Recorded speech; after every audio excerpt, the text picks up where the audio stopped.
Hello? Is he gonna pick the game up? Yeah, there it is. Yeah, Fumi's dead. Who's fucking Taka? Taka's body is covered in the equipment room. I was witness to 2 nightmares, one right after another. No, they weren't nightmares. This is harsh reality. Reality? True. The true nightmare is this reality, the reality I have to face every day. Still.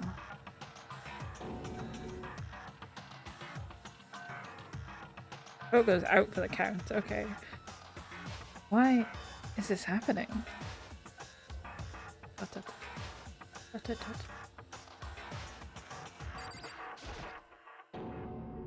The Toko?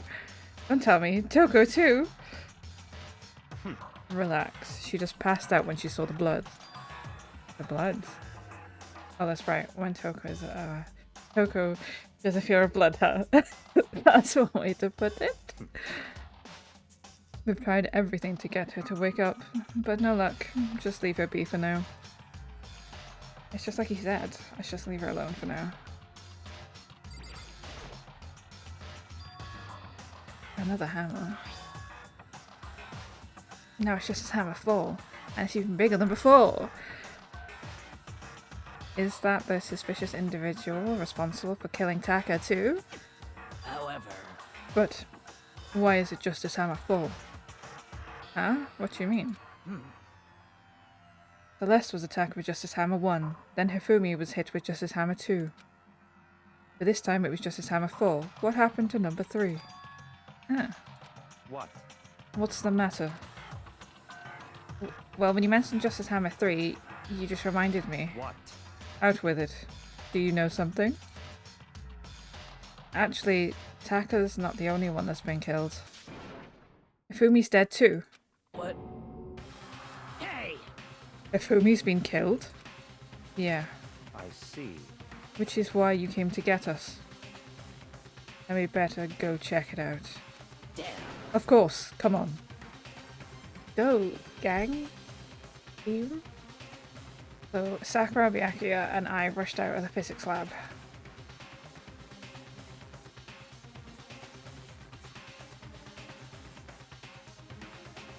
But as soon as we were out of the physics lab... Oh! Celeste, aren't you supposed to be waiting in the nurse's office? Something has come up. Yeah, I heard Hifumi is dead, right? Indeed. Well, that is not all. It is gone. Huh? What's gone? It has disappeared. Disappeared? Hifumi's body has disappeared. What? What did you say? What are you talking about? It's disappeared? Don't be ridiculous. Come on. Are you serious? What? What the heck is happening here? Hey! Everyone, back to the nurse's office. I practically leapt down the stairs, nearly losing my balance. I reached the nurse's office, completely out of breath.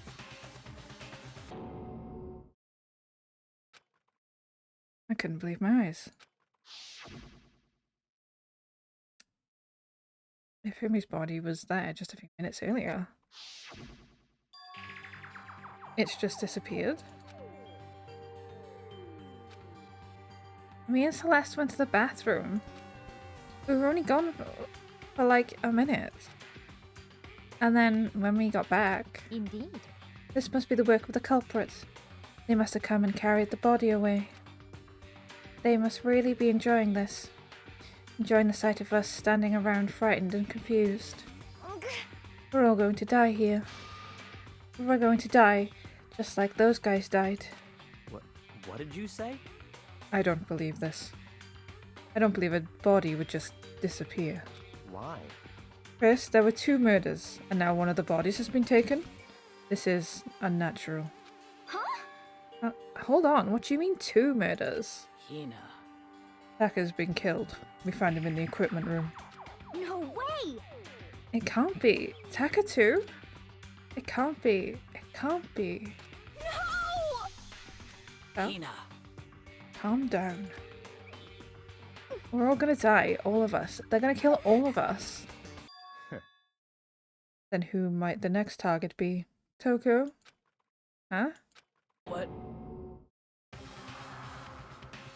I completely forget. She's still unconscious in the equipment room. Well, You left her at the scene of the crime? We didn't have a choice. She passed out, and she refused to wake up. huh? So she is still unconscious. Damn. Wait. They knew she was still up there and said nothing? Why? Because he's a bitch. That annoying little insect that clings to me wherever I go. Would be better off without her. Bastard! What? Calm down. You forgot about her, didn't you? You have no right to blame me. Everyone stop fighting. Right now we need to hurry back. Huh? I have one stream left, but I fear it's a long one. Okay. I can't take this anymore. I don't want anyone else to die. Damn. Byakuya, if something's happened to Toko, I will never forgive you. Okay. We shot out of the nurse's office and bolted up the stairs, heading back to the third floor. We ran back to the equipment room at full speed. And when we got there... Toko! But Taka's body's gone. Thank God you're okay. But right away I noticed there was something very different here. Doom. Like a 50 GB download. She great, yeah. She saw blood and she passed out, didn't she? That's how she turns into Genocide Jill. But she hasn't turned, she's just actually just fucking conked out. It was gone. Taka's body, which should have been right here, had disappeared. This can't be happening. Were we hallucinating all this or something? She just logged out like I did when I had blood taken. No, it's not hallucination. I know I saw it before. And that's what I'm seeing now. And what I'm seeing now isn't what I saw before. Huh? What? Are you saying Taka disappeared too? Stop talking. Stop saying disappeared. It didn't just vanish into thin air. Obviously whoever did this has hidden the body. But why would they do that? I couldn't possibly begin to imagine. Anyway, our costume suspect is clearly continuing his crime spree. We gotta hurry up and catch him before he kills all of us. Not possible. Oh, I don't think you have to worry about that. Huh? Think about it. Who could possibly be responsible for killing and hiding all these dead bodies? Well... When Hifumi's death cry went up, everyone here was together on the third floor. It is so. After that, we split into two groups. And now this time, you all came here as a group from the nurse's office. In other words, the only ones who could have done this are Hiro and Kyoko, who are still missing. Hold on a second. Kyoko's an alibi for when Celeste and Hifumi were attacked. There's no question that she was in the dining hall with us. You seem very adamant about defending her. Perhaps are you in love? That's not it at all. He is. That's fine. Well, anyway, yes, I do accept Kyoko's alibi. Let's see. Which means the suspicious individual we're looking for can be none other than Hiro. I doubt that highly. I refuse to believe that my boy Hiro is a double murderer. Which further means there'll be no more murders. The regulations are very clear about that. Oh, that's right. There's a rule that says you can only kill a maximum of 2 people. That's right. As long as that rule is in place, there will not be a third murder. If they were to break that rule... I'd mince you without a second thought. Mince you, grind you, turn you into paste. Or butter, like he did Mundo. By the way, did you know that fish paste can also refer to shellfish like shrimp or crabs? Okay. Indeed. Let's see. So since 2 people have been killed, there is no possibility of any more. Perhaps. You knew that from the beginning, didn't you, Byakuya? Which means you knew Toko was never in danger. I still meant what I said when I said... I still meant... Hold on. I still meant it when I said we'd be better off without her, though. In other words. Anyway, with that in mind, we can now relax and search for the 2 missing bodies. The 2 missing bodies. 2 people have been killed and their bodies have been hidden. The only one without an alibi, the only one who could have done it, is Hiro. But is he really the killer? I refuse to believe it. What about Kyoko? If she's not involved in this case, where did she go? What? Hey, Makoto. What's the matter? Huh? Oh, no, it's nothing. Whatever. We need to find those bodies or our little narrative here can't move forward. So then, Very well. Then let's split up and begin the search. but There is no need to be afraid. No more murders will take place during this case. cause I mean, I know that. I mean, I think I do, but Hina. if you're still nervous, I'll come with you. huh? Okay. Thank you. No need to thank me. They're gay, Your Honor. They are lesbians. Then let's get moving. Yell out if you find anything. Byakuya left the equipment room followed by the others. I have to try and find the 2 missing bodies.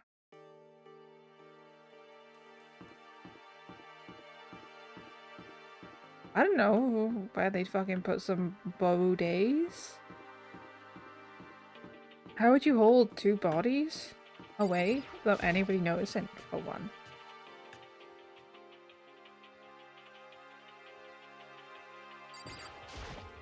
Huh? Where could 2 dead bodies have disappeared to?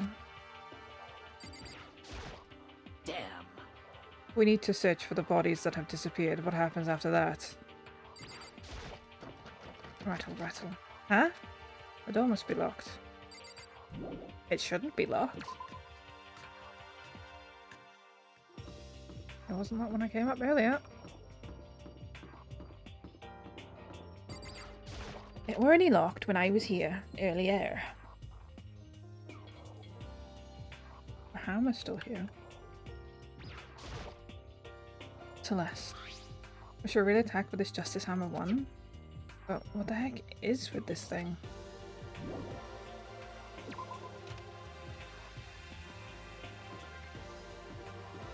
I don't like Celeste. I wish it was her instead of Taka. Better look around this floor first. Okay. I mean, it's not gonna be in here, is it? Why is that audio skip?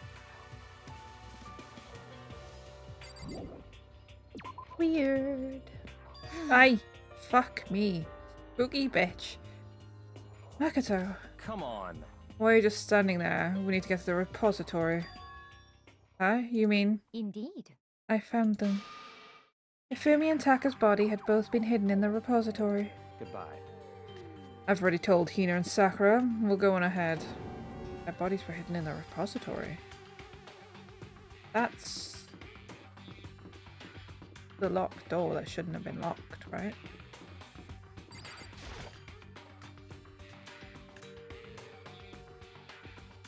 I think.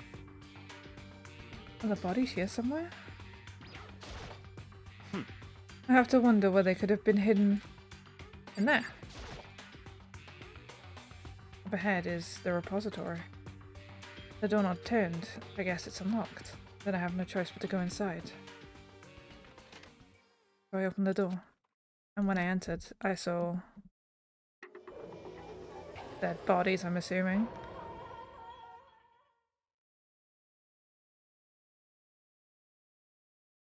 The 2 bodies that disappeared were right there. The smell of blood made me gag. What I saw before my eyes was unquestionably, unavoidable, unwavering reality. Say the words on the page, that'd be. And then I heard the announcement for a second time.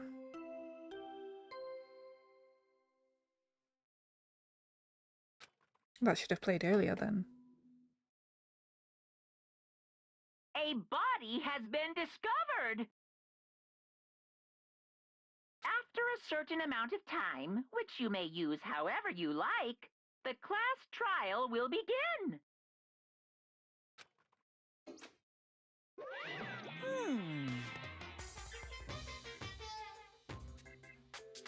And so here we are. It's the Monokuma file! Without further ado, let me give you all the next Monokuma file. I was going to hand them out when you found the bodies the first time, but I thought something might happen. What? It was really hard to resist, but turns out I was right. Stop talking. Just hand it over already. Punishment is waiting Now, for you. make sure to investigate with all of your mental might and prepare for the class trial. See ya later! Okay, see you later. Well then, now that we've found the bodies, all that is left to uncover the culprit. What the heck? Hold on. How can you be so calm? I mean, they're dead, you know? That's terrible. Dead, gone forever. They're never coming back. Awful. This is all just too awful.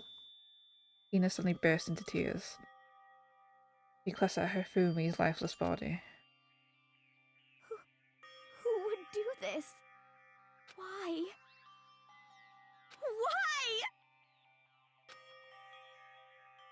Why? Large wet tears fell from her eyes. The tears landed on Hifumi. If this were some world of make-believe, that might have been when Hifumi opened his eyes. But this wasn't. No, it's a game.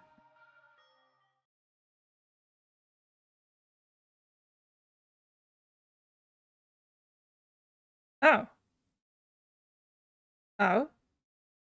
This wasn't. He's alive again? Where am I? Cold. So cold. Is winter coming? Hifumi, wake up! Huh? Oh shit. That. That's right. I remember now. Hope's Peak. Yeah. Come on, you gotta wake up! I remember everything. Before I met you all. I met you all. His memories are all blending together. He has nothing useful to offer us. The light. It's reaching out to me like the tail of a comet. Hey, Hifumi! Who was it? Who attacked you? Who tried to kill you? Who killed me? That's right. I remember their name. Yasuhiro. No. No, I refuse to believe it. His eyes closed. And they never opened again. Death for a set the second time. Absolute undeniable death. No matter how many more of Hina's tears splashed his face, there was no second miracle. Reality set in again. This isn't some stereotypical fantasy world. Tears can't restore a person's vitality. Honestly.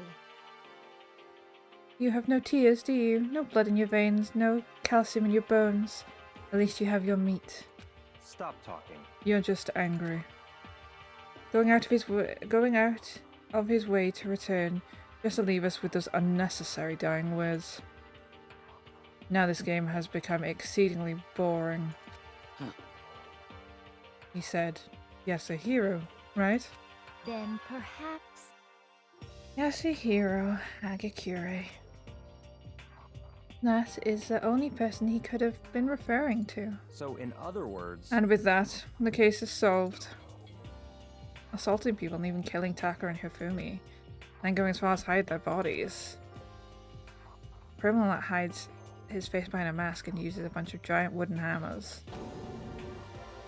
Is that what Hero is? What is this? If it's true, I can't forgive him. No way I can ever forgive him. To kill 2 of our friends. That's fine. Anyway, it's about time we tracked down the culprit in our little life or death game here.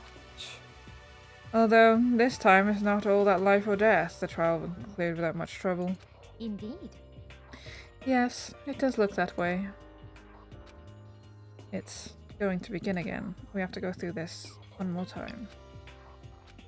I have to accept it. I have no choice but to go through with this to make sure everyone survives. I just have to do it. Investigate. First I better check the Monokuma file. The victims were Hifumi Yamada and Kyoka Ishimaru. The cause of death for each was a blow to the heads. It's thought that they were both killed with a similar weapon. That's it. Very strange. Yes, it's pretty strange. We got way less information this time than before. That is no problem. After all, the events of this case unfolded before our very eyes. We should know more about what happened than the Monokuma file could anyway. Maybe. Well. There's something else that's bothering me. Someone else has been missing for quite a while. Are you talking about Kyoko? Perhaps. Without a doubt, she has an alibi for when Celeste and Hifumi were attacked. But what if the killer wasn't acting alone? What if they had an accomplice? An accomplice? An accomplice? What are you doing here? Monokuma appears! Don't be rude. I'm here to answer your question. What question? Yep. You're talking about accomplices, right? I'm pretty sure I explained it before, didn't I? During the first class trial? Speaking of which, I'd like to ask the bear, if there is an accomplice, do they also become blackened? So you ask, and so I shall answer. Each murder is allowed to have an accomplice, but only the one who does the killing will get to graduate. So in other words, 2 people can work together, but one of them has no chance of profiting from it. I would have worked with Leon. I would have worked with him. Then there's no way anyone would work together, right? In other words, Oh shit. so then. So are you saying nobody worked together this time either? Hey, Sorry, can't answer that. It would obstruct the free exchange of information between you guys. I want to make sure you don't forget, no matter how much you might assist in a murder, only one blackened can graduate. An accomplice gets nothing. So in other words, And then we only need to figure out who that one blackened is and did the killing, right? Just like normal. Well, Okay. Let me take this opportunity to clarify the whole shebang. In this class trial, what you need to determine is extreme! the one true blackened who devised the murder plot and put it into action. The true blackened. So just one person. Well now, That's enough explainifying. It's down to the final battle between all of you and the blackened. Good luck to the contestants. Doing his voice kills me. I hope the next game doesn't include Monokuma so heavily. Because, ouchies. There can only be one blackened. An accomplice wouldn't benefit. And I can't see any way Kyoko could be connected to this case after all. You may be right. If that's true, then Kyoko, where are you? however, As long as she's not connected to the case, it doesn't matter. Let's get back to the investigation. Indeed. I have absolutely no doubt that Hiro is responsible. But for the time being, I suppose I can't hit to peruse further information. So, I refuse to believe. Adamantly refuse to believe that Hiro did it, thank you very much. I don't care what all the evidence says, okay? I refuse to believe it. You know, don't you think we should consider a certain someone as a suspect, just in case? I'm talking about the murderous fiend, Genocide Jack. Genocide Jill. She said her name's Genocide Jill. Not Jack. Jack is what the media calls her. what? What? I'm offended. You. When did you? I've been looking all over you, Master. When I woke up, you were nowhere to be found. Anyway, you there, milk sack swimmer girl. Huh? Milk sack? You've gotta be kidding! Why do I gotta be a suspect? What the heck? Well, I mean, you are a serial killer. What? So what? I'm like a special guest every time? I have an alibi, you know.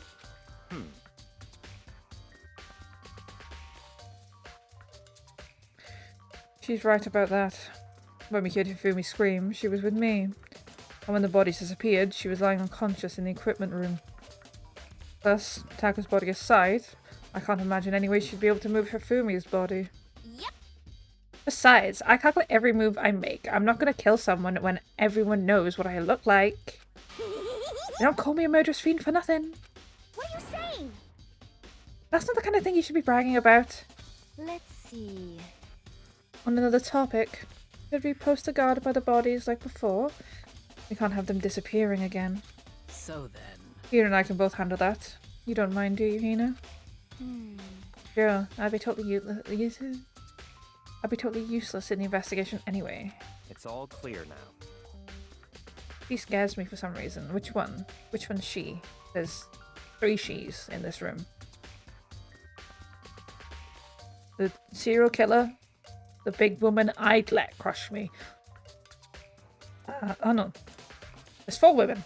Celeste. The goth. Or the swimmer. With massive badonkers.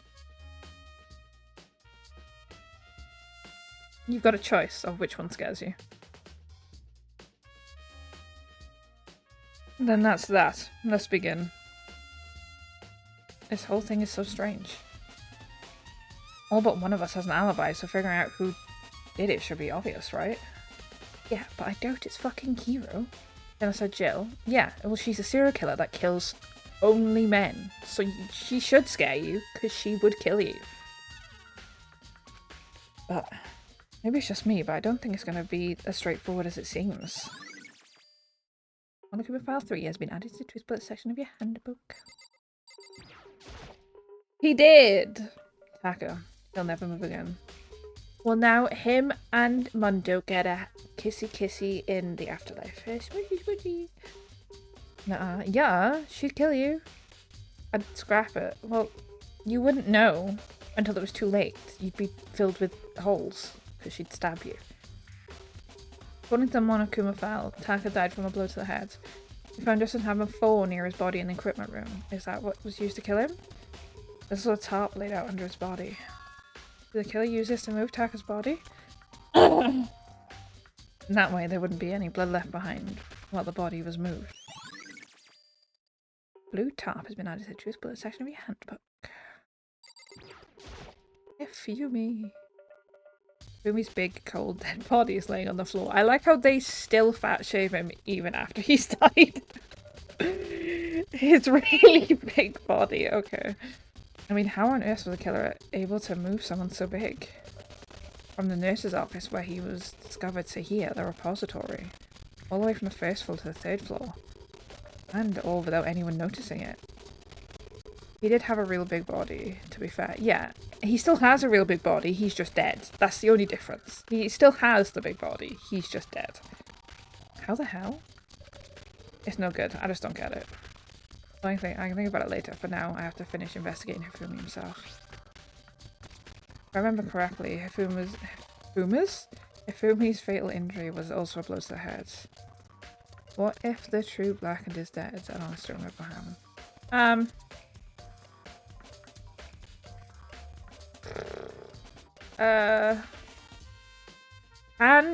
Can Monokuma punish a dead body then? If the Blackened is one of these 2 dead people. Or a previous dead person. I don't know how Mondo Butter would be killing somebody, but can you punish someone that's already dead? Is that possible? What would he do? would their execution still play out, but they're already dead? So Like, probably from Justice Hammer 3, which was laying on the floor in the nurse's office. Huh? Wait, something's off about his body. Why am I getting this feeling? Something's different. Something about Hifumi's body in the nurse's office. This is his body right now. That's it, his glasses. When his body was in the nurse's office, his glasses were covered with blood. But now they're completely clean. I'm all wondering, how'd you get it right to not die? Well, Hifumi still had a little fight left in him, right? So if it was out of him and Taka, who did that actual murdering, I'd assume it was Hifumi. Because Taka's stone cold dead. Like, he's rigor mortis type of dead. Hifumi, he had some shit left in him.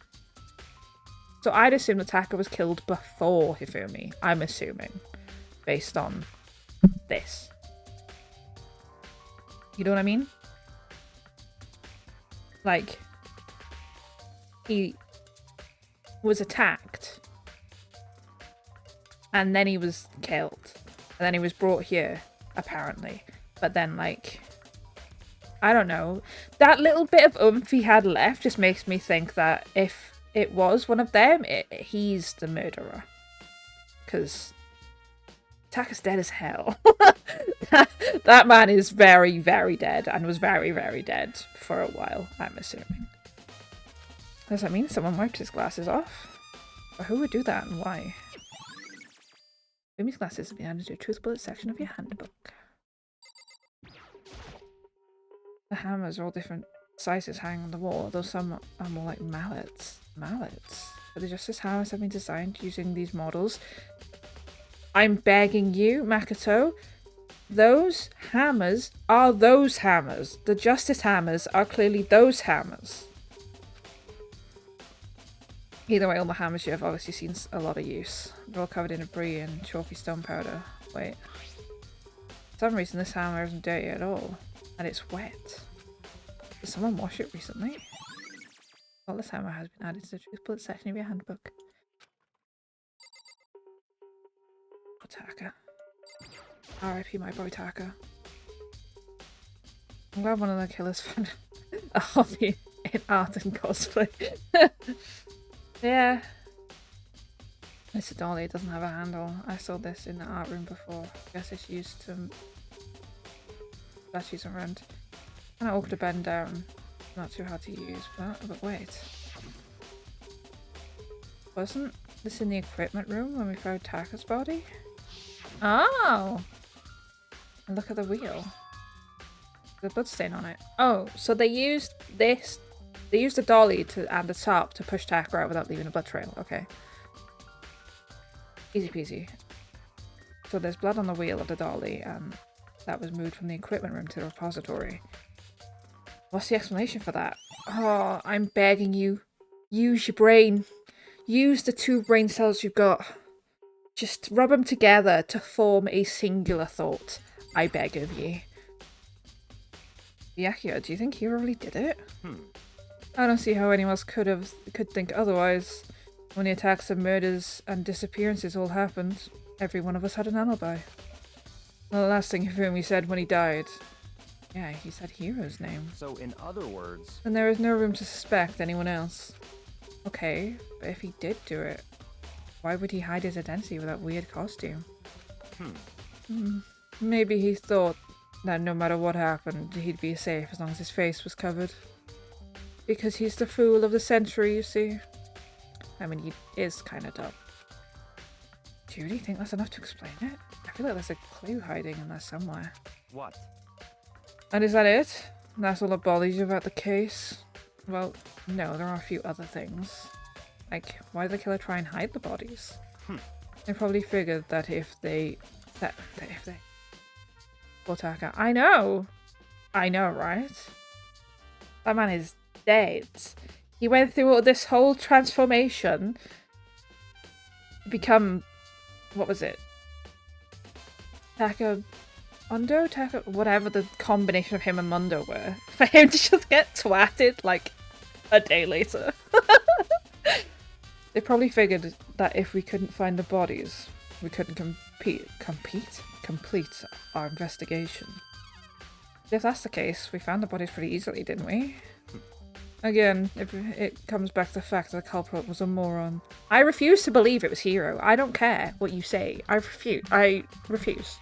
Is that really all there is to it? Another thing that bothers me is, why'd they bother killing 2 people? What? Because all the rules say is you can kill someone and get away with it. You read it, right?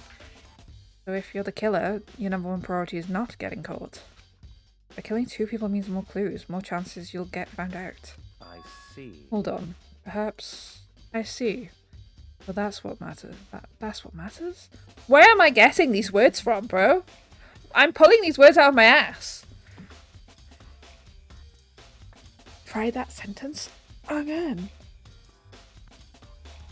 I see. So that's what that means.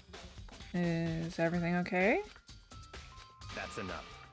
Don't talk to me as if we're friends. I love you. I love you so much, Rebecca. I don't understand. You're such a bitch, and I love you for it. Huh? What's with the attitude? But you have my appreciation. Goodbye. Thanks to you, I might have some fun with this after all. His mysterious words hung in the air as he left the repository. He talked as if he'd figured something out. If he did, would it have killed him to tell me what it was? Yes, it would have. I think if Byakuya ever said something that would help, he'd spontaneously combust instantly, just up in flames.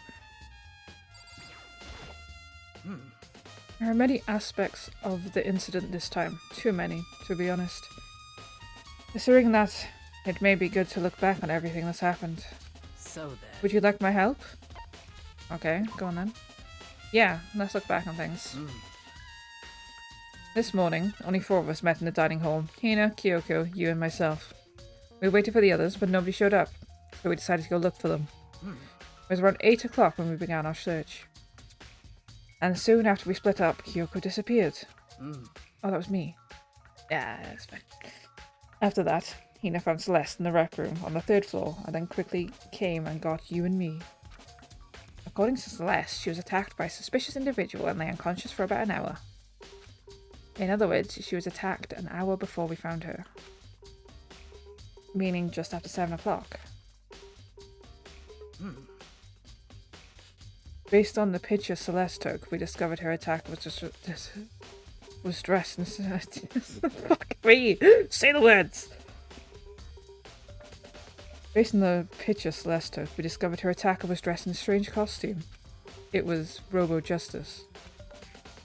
It's a very crude RNG on that costume. It also became clear that Robo Justice had dragged Hifumi away. After meeting up with Toko and Byakuya, we began searching for the costumed assailant. We found an injured Hifumi in the library on the 2nd floor. We took him down to the nurse's office on the 1st floor, then resumed our search. But not long after leaving the nurse's office. What's wrong? I saw a shadow. Something moving around the top of the stairs. People are just being a little suspicious, I won't lie. They're being a little suspicious. Based on Celeste's claims, we went back up to the 2nd floor, where we split up and began searching. Then right after that, Celeste screamed. This time she had apparently seen the suspect on the 3rd floor. Hearing her screams, we quickly made our way to the 3rd floor. Celeste, what's wrong? That was a rather intense scream for someone like you. I saw him, the strange costumed man. He ran off as soon as I screamed. I was blocking the stairs, so he headed further down the hallway and disappeared. And then... Huh? What was that? That came from downstairs. It must have been... Hifumi, he's in the nurse's office. This is bad. Come on, we have to go back. At that point... At that point, we decided to split up into two groups. Celeste, Hina, and I went back to the nurse's office. Meanwhile, you, Byakuya, and Toko pursued the suspect on the 3rd floor. And when we got back to the nurse's office... Sorry, squeaky mic stand. We found Hifumi's corpse. Which is also when we heard the body discovery announcement play. Well, actually, it was kind of delayed. If I remember correctly. Actually, it was delayed, so... We didn't hear it straight away. Thank you. I remember that. Hold your applause. I don't know if that'll come in handy, but I remember that it was delayed when we walked in. I left Celeste and Hina alone and headed back to the 3rd floor to tell the others what happened. However... Taka. But at that time, we had discovered Taka's body in the equipment room, which means Hifumi and Taka's body were discovered right around the same time. Because I remember hearing the body discovery announcement play right after finding Taka. And that's when I showed up and told you and Byakuya that Hifumi had been killed, right? Then you, me and Byakuya all headed back to the nurse's office, leaving behind Toko, who had fainted. But as soon as we left the physics lab, we ran into Celeste, who just arrived to tell us something very unusual. Hifumi's body has disappeared. We hurried back to the nurse's office to discover his corpse was in fact gone. Then we remembered we hadn't abandoned the unconscious Toko and we rushed back to the equipment room. This can't be happening. Are we hallucinating? All this or something? This time, Taka's body had disappeared. So from there, we began our search for both of the missing bodies. And after some time, Celeste told us she'd found the bodies and we all headed to the repository. And there we rediscovered the bodies that had apparently vanished. That was me again. Fuck. Yeah, it's fine. And that brings us up to now. However... Looking back, things have certainly been very active. If you want to look back at the case again, just let me know. I'm free anytime. Thank you, Sakura. Kisses! So, Hey, Makoto, I've been thinking about something. It's about the repository. Huh? What is it? After Hifumi and Taka's body disappeared, we split up to look around, right? I was pretty scared, so me and Sakura stuck together. But... And we came right to the repository to, you know, look around. But when we got here, the repository was locked. We couldn't get inside. It was locked? Yes! Makoto, you tried the door! It was locked! You also said yourself, out loud, oh, the door's locked! Use your brain! Please! And when we came here as soon as the search started, so there was no way someone could have beat us here. If that's true, then who locked it? And why is it unlocked now? I wonder the same thing. The door was locked when the search for the bodies began, but now it's wide open. There might be some secret lurking in there, but I'll probably have to leave this area to figure it out. Yep.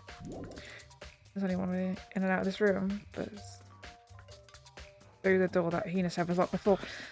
Yeah, right. There's definitely a lock on the door, but it can only be locked from the inside the repository. I don't see any way to lock it from the art room. Why would there be a lock on the inside and not the outside? Okay. A door can only be unlocked from the inside of the repository, which makes me wonder. Hina and Sakura confirmed that the door was locked after we started looking for the missing bodies. And the door is designed so that it can only be locked from the inside of the repository. In other words, when Hina checked it, someone had already gone in the repository and locked the door. When they were done, they unlocked it and left, which is why it's unlocked now. But Hina claims that there's no way someone could have beaten them to the repository. So that certain someone... I think Ifumi killed Taka and then killed himself. Maybe I should check somewhere else. Some places I already know about. First the nurse's office where Hifumi was found, then the equipment room where Taka was found. Right, go to the nurse's office. Then...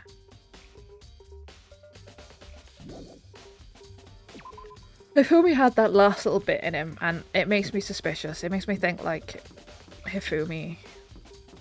Oh no, he was over here, wasn't he? Hifumi did it. and then killed himself. You know what I mean? I know what I mean. I get what I mean. Does suicide count as a murder though? I mean, obviously the murder counts as a murder, but does the suicide count as a murder? Hello. Suicide Jill. I was sleeping right here when the killer carried the body away. I'm super pissed. I missed such an ultimately rare event. Oh, itchy thigh. Okay, thanks. There's some kind of tire mark going through the pool of blood in the middle of the room. That's the dolly. Right, right. Ha! Brainstorm. Epiphany. Right? Hifumi. Hifumi. Oh, but what about Robo Justice? Oh, I'm gonna forget about Robo Justice for a minute. Right. No, I can't. Robo Justice seems really important. I can't act like he's not, because I think he is. Never mind. Epiphany shriveled out. Epiphany's over. I'm not gonna try. That reminds me about the dolly in the repository. There was blood on its tire. Could that blood have come from here? Which could mean Taka's body was moved from the equipment room to the repository using the dolly.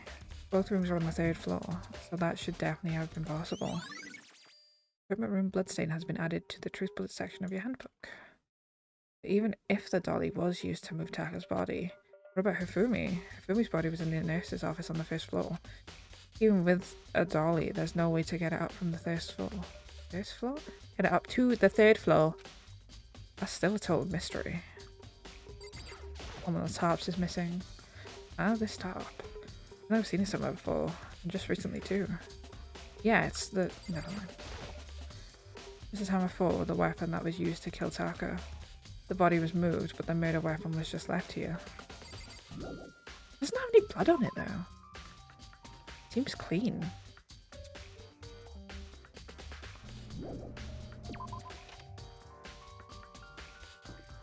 Yeah, that's not where I go. Go down to the 1st floor. Oh my god. Not really. I'm just tired. There's a nurse's office. And then, I don't know.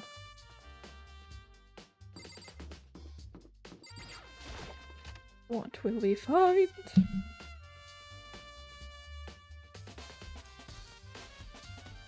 Celeste. You bitch. She got over her injuries very quickly for somebody who got beat the fuck up. You know what I mean? What are you investigating, Celeste? I'm not investigating anything, precisely speaking. I'm simply going around seeing if Hero might be hiding somewhere. What about you? Oh, you know, I'm just checking this and that. The main thing on my mind is how someone could have moved Hifumi's body. Let's see. How Hifumi was moved, eh? When it disappeared, you were supposed to be in the nurse's office, right? Yes, Correct. indeed. Hina was not feeling well, so I stayed behind to look after her. She seemed to be getting worse, so I took her to the bathroom. And when you got back, the body was gone. We could not have been gone for more than a minute or two, though. Yeah, Hina said the same thing. So then the killer was able to get in and move Hifumi's body in that short amount of time. Indeed.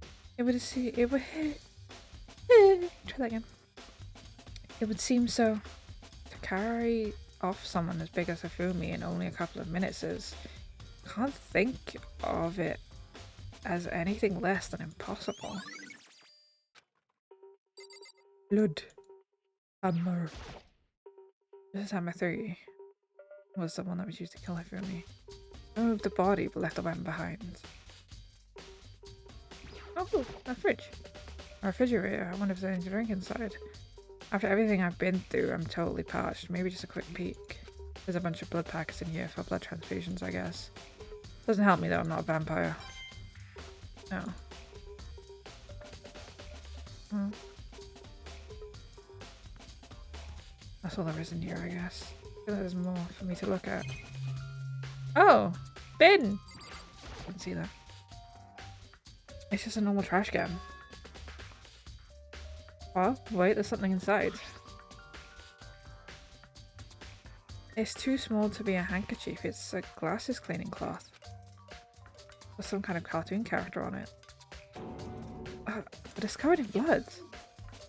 Oh, Ah, did you find something? Yeah, there was a cleaning cloth in a trash can. huh? A cleaning cloth? And it's all bloody. Whoever this belonged to must have used it to wipe up some blood. We would need to do something like that. Haven't the slightest idea. Yeah, me either. But I think it might be important. That's the character that Hifumi knows. It was Hifumi's glasses cleaning cloth. Which means my theory about Hifumi being the killer is correct. Why is Hiro dressed up as Robo Justice? I couldn't fucking tell you. But that's all I've got currently. Can I leave now? Yeah. So this is where you were. I've been looking for you. You have?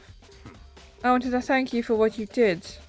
Not that you meant to, but you ended up making this little game of ours very interesting indeed. Hold on. I gotta grab my blanket because it's cold. It's nippy.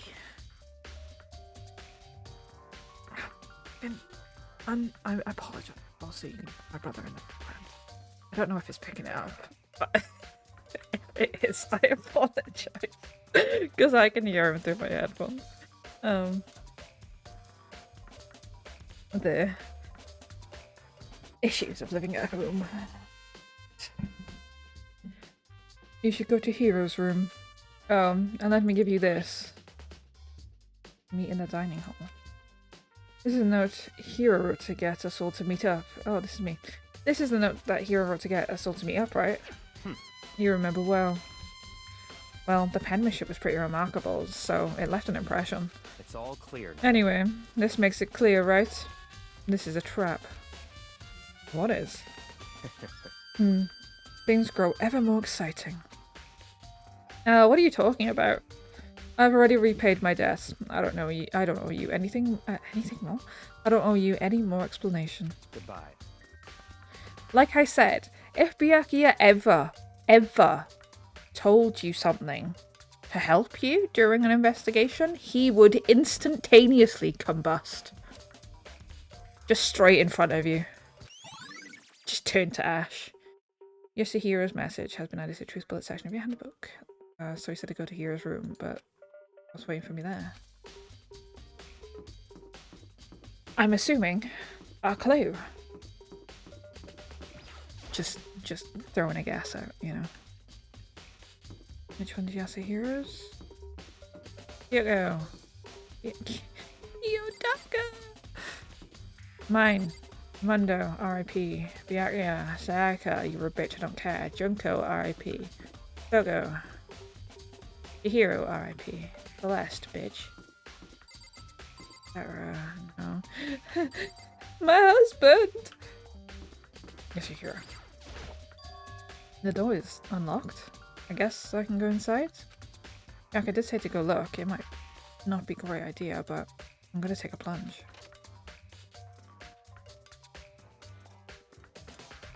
Whoa, he's got loads of shite in here! This is Hero's room. There's all kind of weird stuff in here. Where do you even get all this from? More importantly...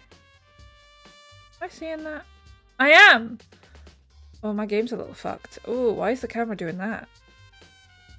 Oh, I'm gonna ignore it and act like that's not happening. More importantly, he still hasn't turned up. Which means he can't really complain if I don't get his permission to search his room, right? Just gonna... Oh no, you see the camera wherever you go.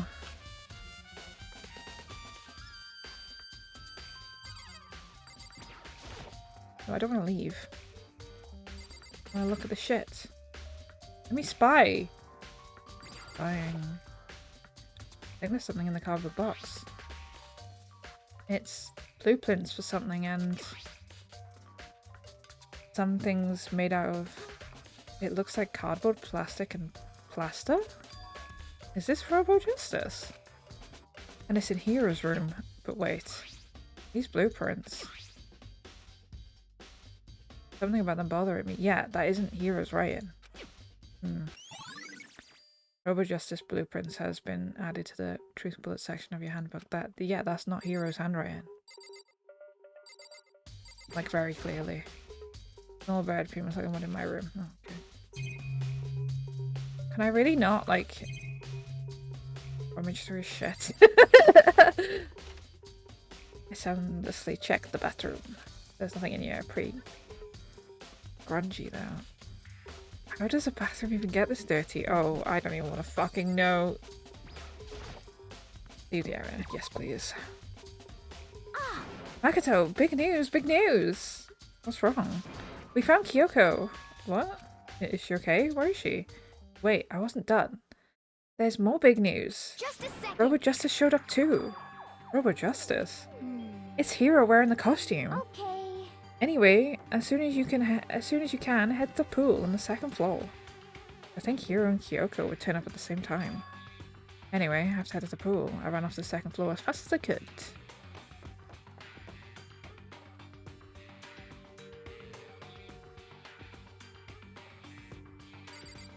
Oh, there is.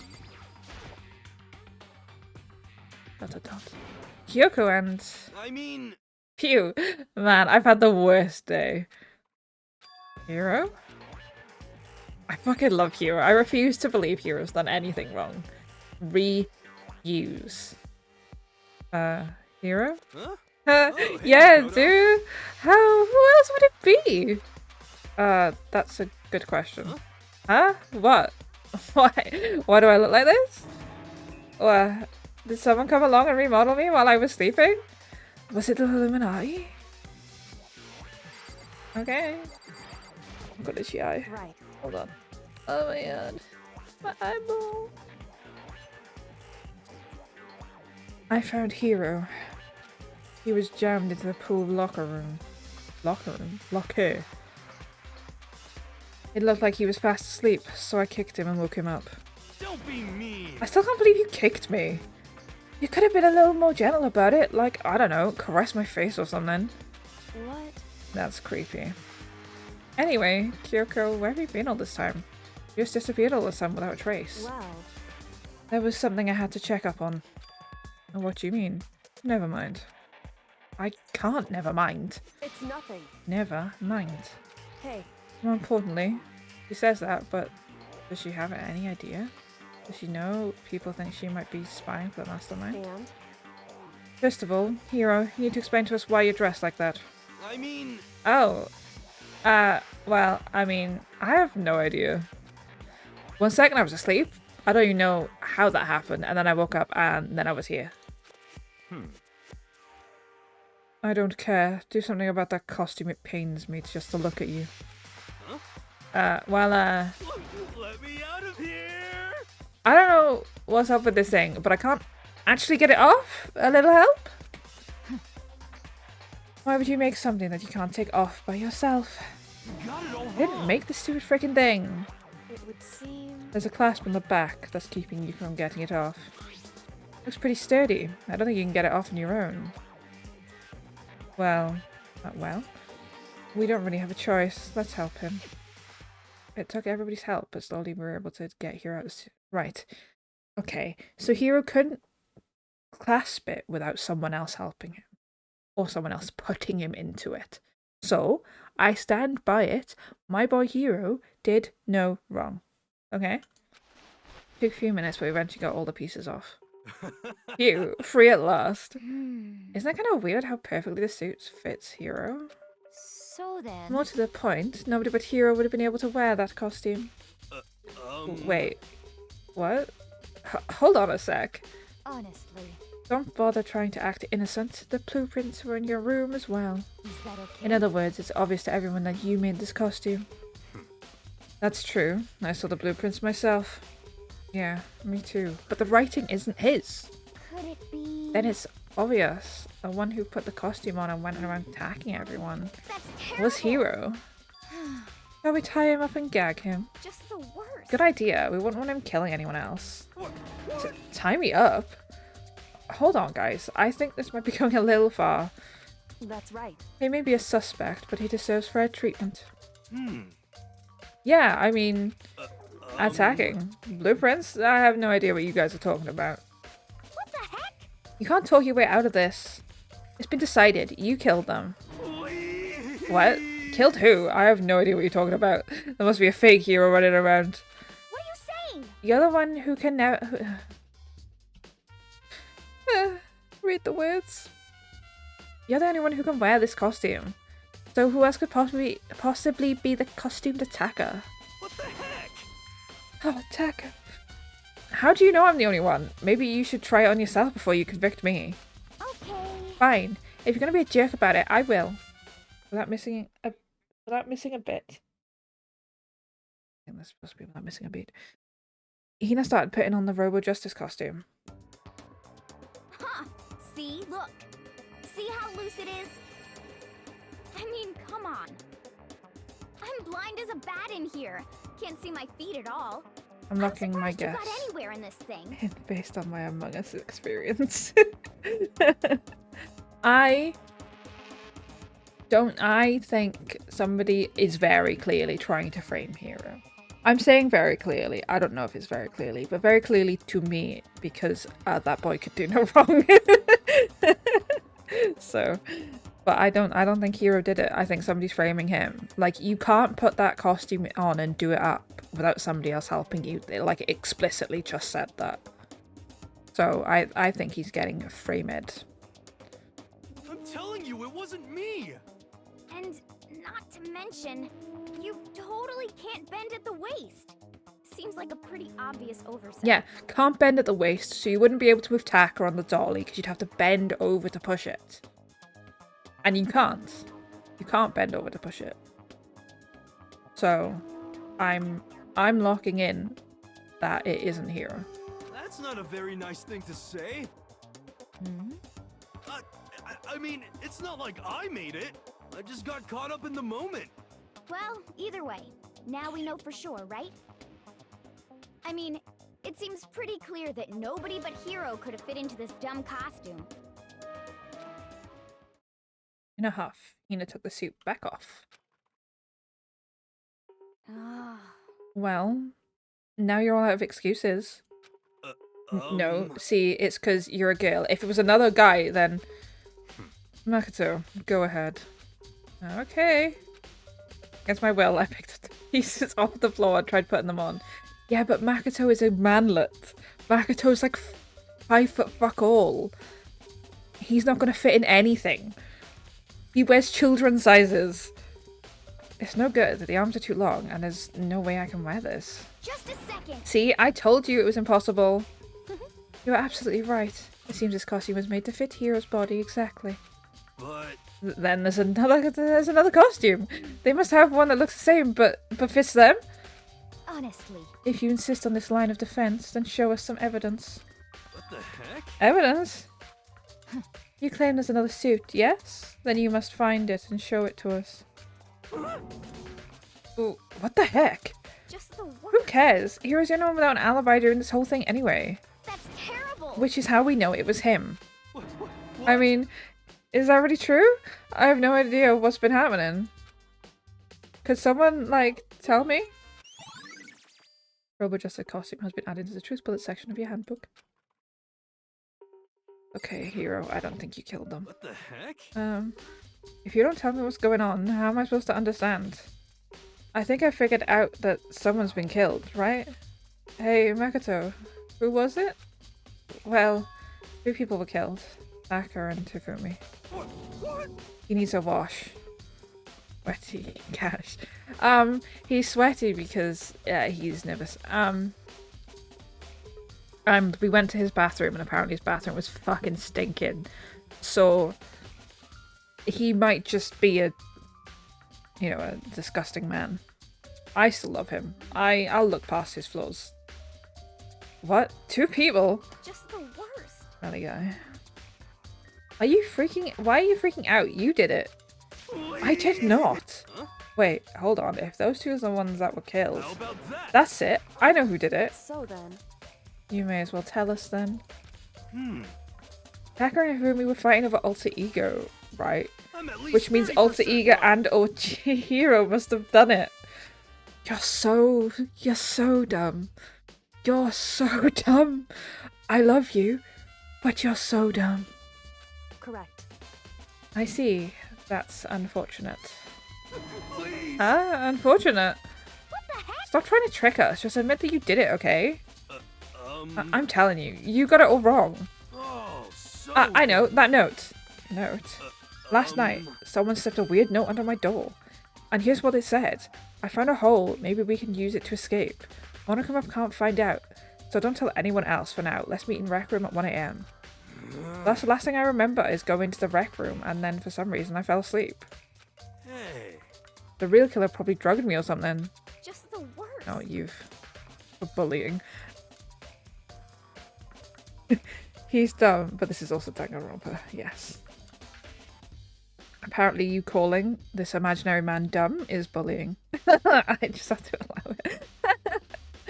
The auto mod did not like the word dumb. Not a chance. He's dumb, but so's Makoto. So, you know. So... No, hold on. You could be onto something. Nurse's office did have chemicals that could do that. Huh? Really? I told you, someone's trying to set me up. I bully him because I love him. Yes, I love Hero too. I love my boy Leon, my husband. I love him so much. I miss him deeply in my heart, in my soul. But Hero? I love Hero. He's so stupid.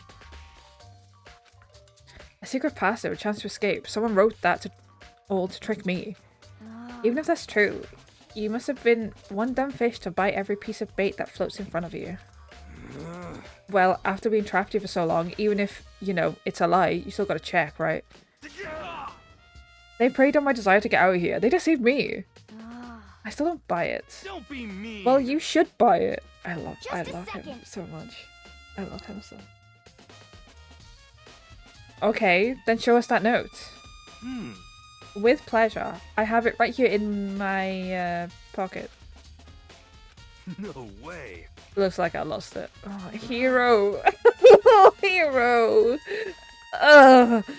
Hero. Yeah, sure. Please, you gotta believe me. I wouldn't hurt a fly. As I said before, if you want us to believe you, you must produce evidence. Can you show us the note? I have no particular issue with what you claim, but if you want us to believe you, give us a reason. What the heck? For serious? Sorry. Les looks like a goth. Oh. I don't know how you say it, but I know what Pokemon you mean. Yeah,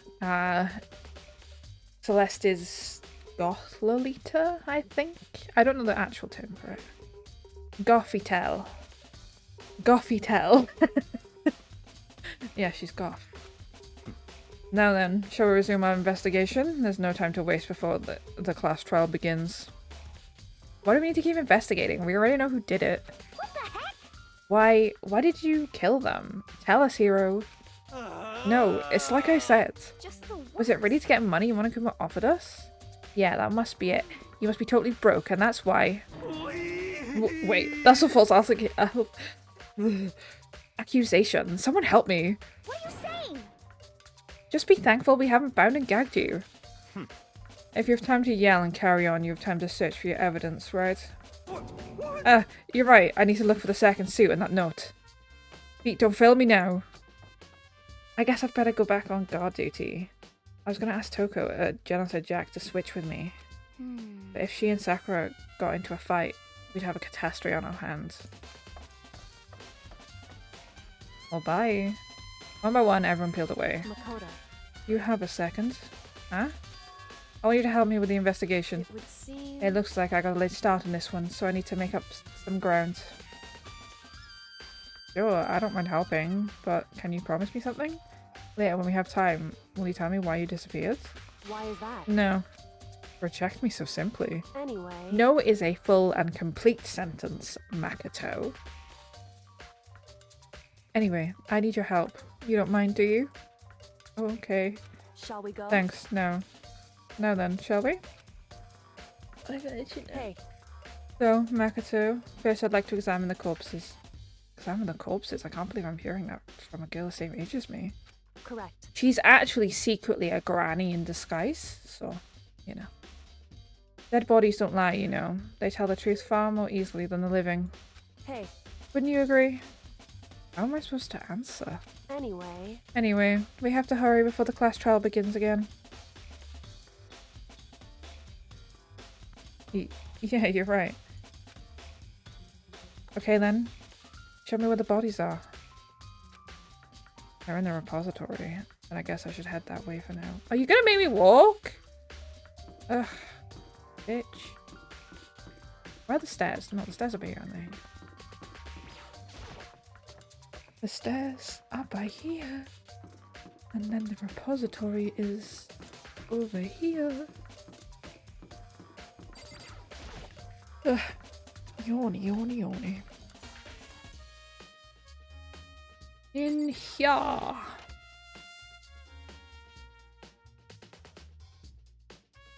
Ifumi and Taka. For a moment, Kyoka seems to go rigid. But only for a moment. so then, Well then, let's get started. He crouched down next to Taka and without hesitation began poking and prodding at the bodies. I knew it. The Monokuma file was right, and they were killed using similar weapons. Their movements were smooth. She was so calm. Seeing how comfortable she was actually made me feel a little more comfortable. I see. Makoto, I found something. You did? Hey, You remember the wristwatch Taka always wore in his left hand? You did? whew.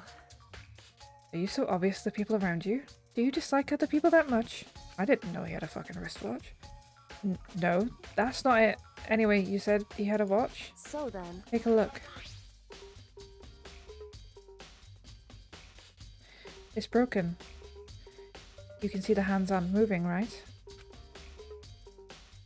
It most likely broke when he had his encounter with his assailant. And if you notice, the hands are frozen just past 6 o'clock. That would mean the watch was broken sometime just after 6. that's right. But last night, Taka's watch definitely wasn't broken. Hey, you! How long are you going to keep us waiting? Taka's irritated voice pierced the air as he stared pointedly at his wristwatch. Oh yeah! It's almost 10 o'clock and you know that. Bedtime for all the little boys and girls. In other words, So if it worked at 10 last night, it couldn't have been broken at 6 p.m. Meaning it must have happened at 6 this morning. Broken wristwatch has been added to the truth bullet section of your handbook. however, And that's not all. Look at Taka's left hand. He appears to be gripping something. You're right, there's something white in there. Makoto, Can you try and pry it out? Me? because Rigor mortis already set in. Boys are better suited for this kind of manual labour, right? Okay. As much as I didn't want to, I grasped Oko's. Taka's cold dead hand. That ice-cold hand was nearly enough to cause my heart to stop beating. After some effort, I was finally able to free the object from his tightly clenched fist. A piece of paper. hey, Was that all he had in his hand? Yeah, that's it. Just a little scrap of paper. Doesn't seem that much of a clue, does it? is that right? I wonder about that.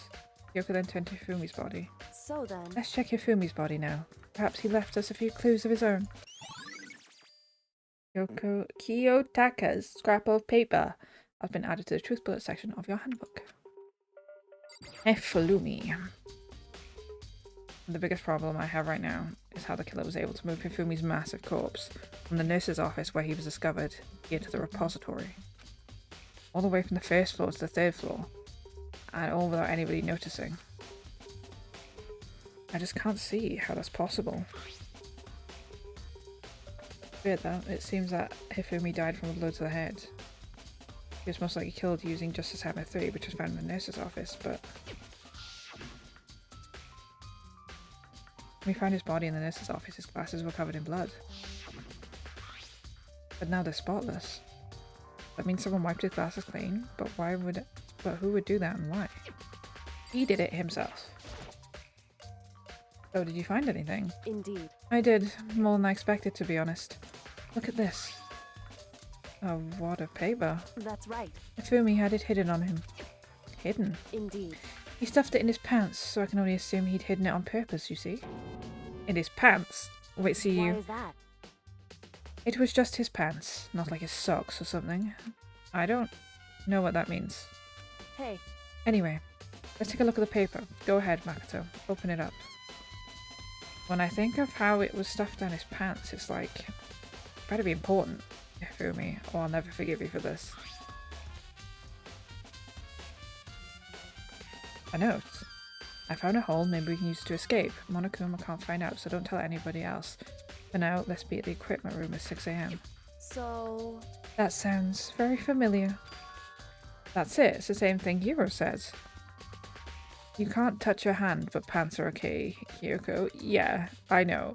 Like, she won't touch a rigor mortis hand because it's manual labour, but she'll stick a hand down a man's pants for some paper.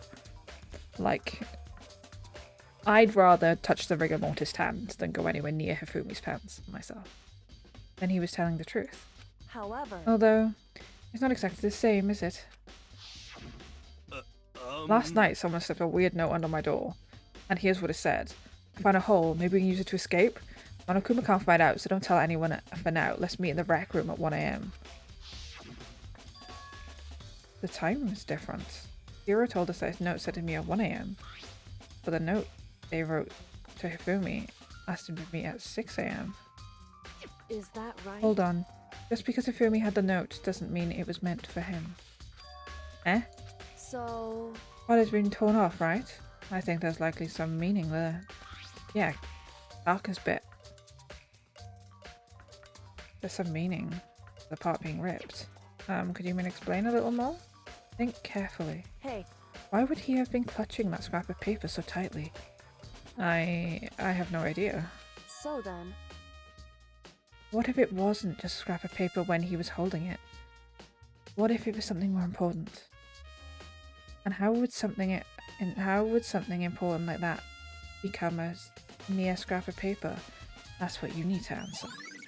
Ifumi fucking yanked it out of Taka's hands, beat Taka to death. No. No. Ifumi did it.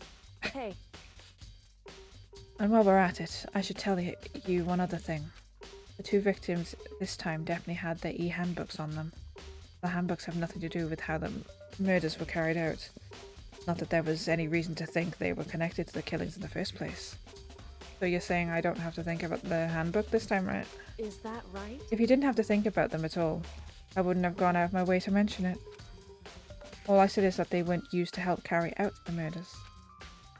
There may be a point, however, where the handbooks may play a role. A handbook may play a role? I don't think I understand. I also don't understand. But if Kyoko thinks it's important, I better keep it in mind. The handbook will be added to the truth bullet section of you. Ding dong, ding dong. Are you excited? Are you pumped? It's time for the class trial to begin! Like the bright burst of fireworks, like the flash of a soul clashing with life and death. And so, with no further ado, everyone please meet at the usual spot. Make your way to the red door on the first floor of the school. Red door. See you soon. See you soon. It would seem... It's unfortunate, but I suppose this is where our investigation comes to an end. You'll have to figure out the rest for yourself and come to the proper conclusion. Yeah, you're right. Shall we go? Well, we'd better get going. Okay. Let's go get someone killed. Let's go get someone killed. Woo!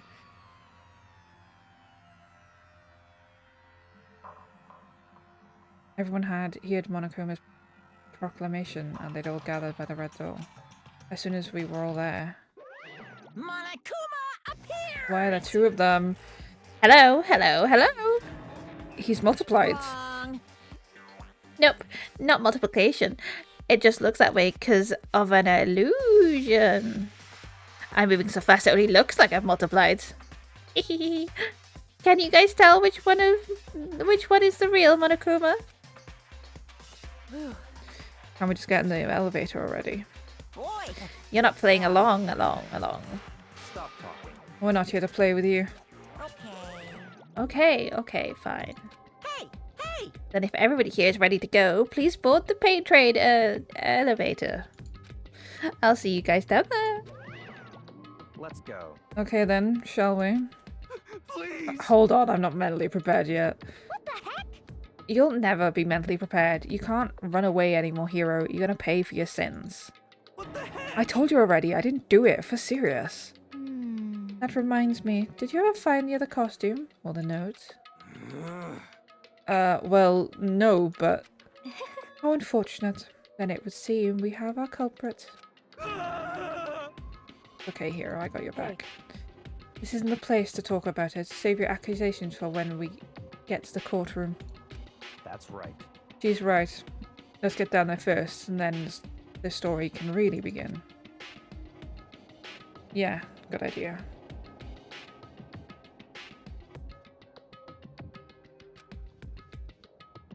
That's right. We have to do it. I can't let whoever killed Hifumi and Taka get away with it.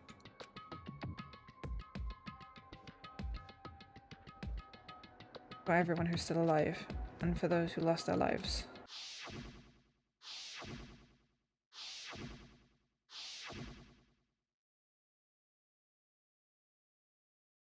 The one who killed Hifumi and Taka, the one who killed two of our friends.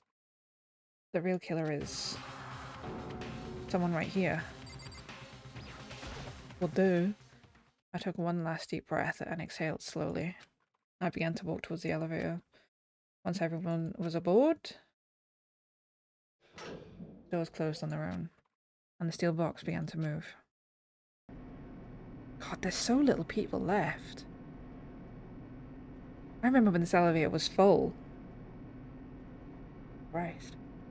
The clanking of the elevator kept us company as we fell further down. There was no going back. Till we settled all this, we couldn't go anywhere.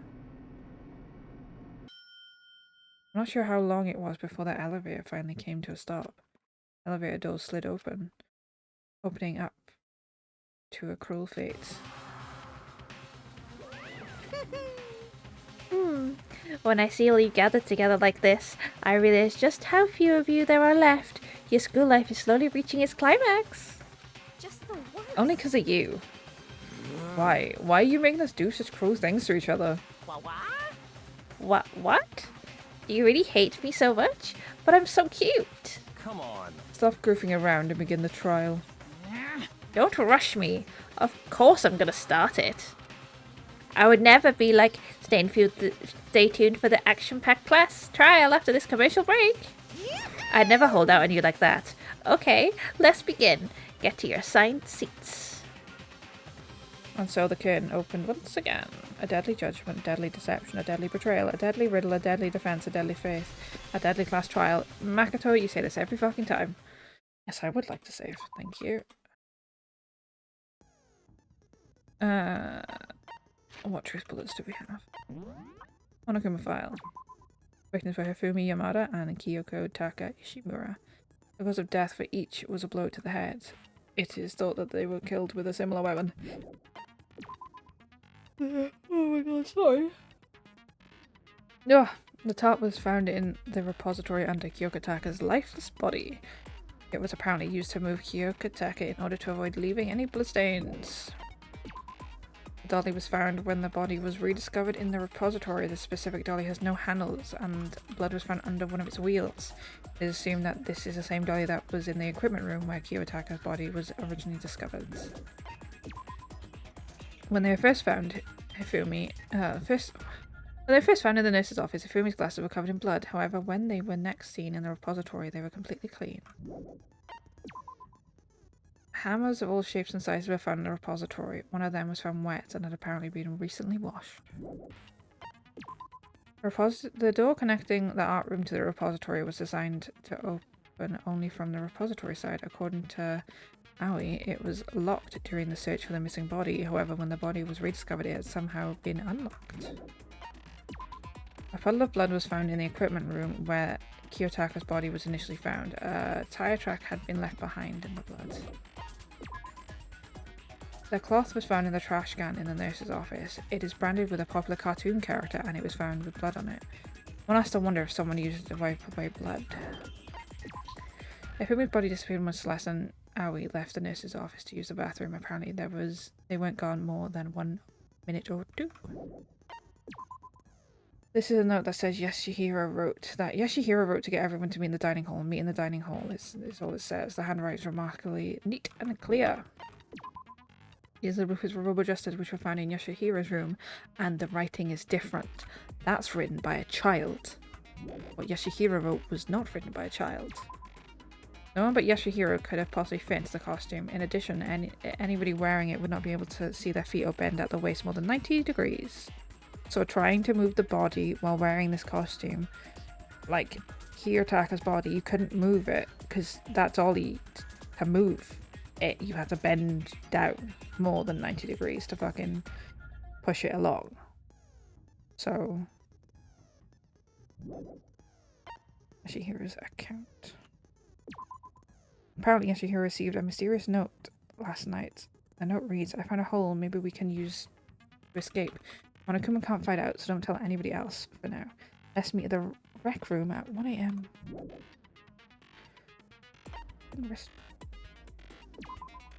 Yotaka's wristwatch broke with the hand pointing just past 6 o'clock. I wasn't even 5 past 6. Man got fucking yonked. It was confirmed that as of late last night, the watch still worked, which meant it must have broken the following morning when he was attacked. Alright.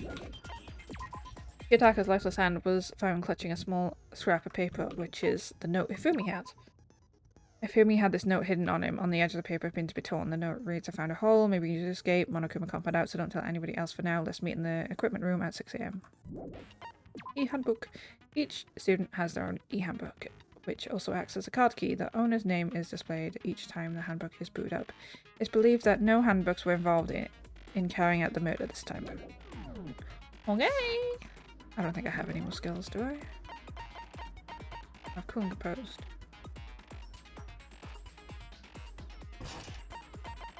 Have any more? No. Well, finish preparations. Let's begin with a basic explanation of the class trial. So, your votes will determine the results. If you can figure out who done it, then only they will receive punishment.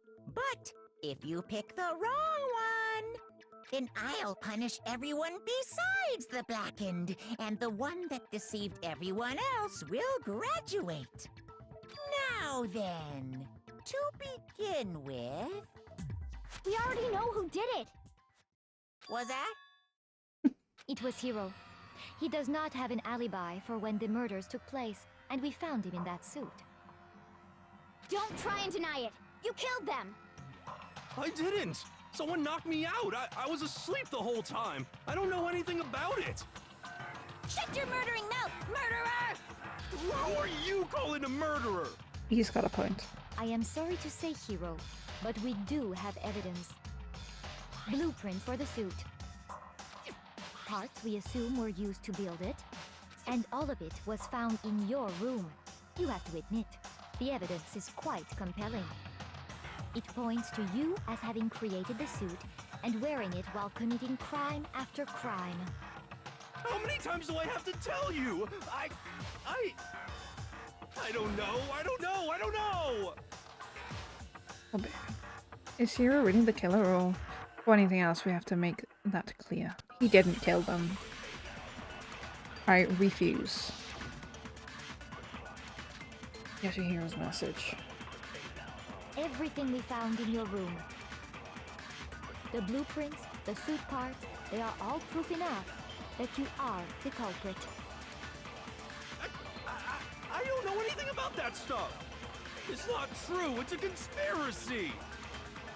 Hiro, why? Why did you kill them? No! Just hold on a second! I mean, looking at the blueprints, that handwriting is awfully messy. If I remember right, yes, your handwriting is. Everything we found in your room. The blueprints, the suit part. No, that's wrong. No, that's wrong. Are we sure Hiro really made those blueprints? What do you mean? Well, take a look at this. It's the note that Hiro wrote, asking everyone to meet up after Alter Ego disappeared. The handwriting's obviously different, wouldn't you say? Yeah, bitch, wouldn't you say? When you compare it to the blueprints. There's no way you could think the same person made both of them. Unless that person made it a point to disguise their handwriting. No, the differences are bigger than that, I think. Come on! I'm not smart enough to think of trying to change my handwriting anyway. He's not wrong there. So Makoto, are you saying you don't think Hiro's the culprit? And he's not the only one. I think Hiro's innocent as well. Yeah, Byakuya, I love you. What? Then who was in that Robo-Justice suit? Is it like Hiro said? Was there really someone running around in a second suit? The suspicious individual hidden within the suit. Go ahead, Makoto. Tell them who it was. I love who it was. And of course he passes it off to me. So? Who was in the Robo-Justice suit? The suit must have been... I got It was Hiro. Other than Hiro, I can't think of anyone else it could have been. Obviously, he was the one in that particular suit, and we never found any kind of second suit. Then there can be no doubt. Hiro is the prime suspect. That doesn't make any sense. You just said Hiro didn't do it. That doesn't make any sense. It makes perfect sense. Hiro was the suspicious individual in the suit, but he's not the culprit. So what you're saying is... That's right. The culprit in this case has nothing to do with being in the Robo-Justice suit. What? Now that's a bold assumption. And what reason do you have to make such a statement? You do have a reason, yes? Of course. But before we get to that, there's something else we need to clarify first. So let's get that out of the way. Hey, stop trying to boss us around! All things have a proper order. So what is it? What needs to be clarified? We must clarify the method of transportation for Taka's lifeless body. The dolly. It would seem that his corpse was moved using certain particular items. Yeah, the top and the dolly. Makoto, can you tell us what they were? I can. There must have been... Repository dolly. I got it! Still one more thing. The thing they used to attack a body, and there must have been... the top. I got it! They were a dolly and a tarp, right? So, let's see if I can explain. Taka's body disappeared from the equipment room, and then we rediscovered it in the repository. And when we found it for the second time, it was wrapped in a blue tarp, right? Look at fucking Byakuya's stance. Look at that stance. And look at Makoto being a manlet of being, what, 5 foot something? I think it was said 5 foot. I can't remember, 5'6", I think. Right. Sure. It was the same tarp that, up until then, was stored in the equipment room. So the killer must have seen it there, and decided to use it when they moved Taka's body. That way, they wouldn't leave any bloodstains while they were moving it. Okay, that explains the tarp. And the dolly? Same thing. I'm sure the dolly was in the equipment room when we first found Taka's body there. But when the body disappeared, so did the dolly. Later, When Taka's body reappeared in the repository, so did the dolly. Yeah. In other words, you think they used the dolly to move the body. Am I right? But are you sure you are not mistaken? Huh? Yeah, huh? Are you absolutely positive the dolly was in the equipment room when we found Taka's body?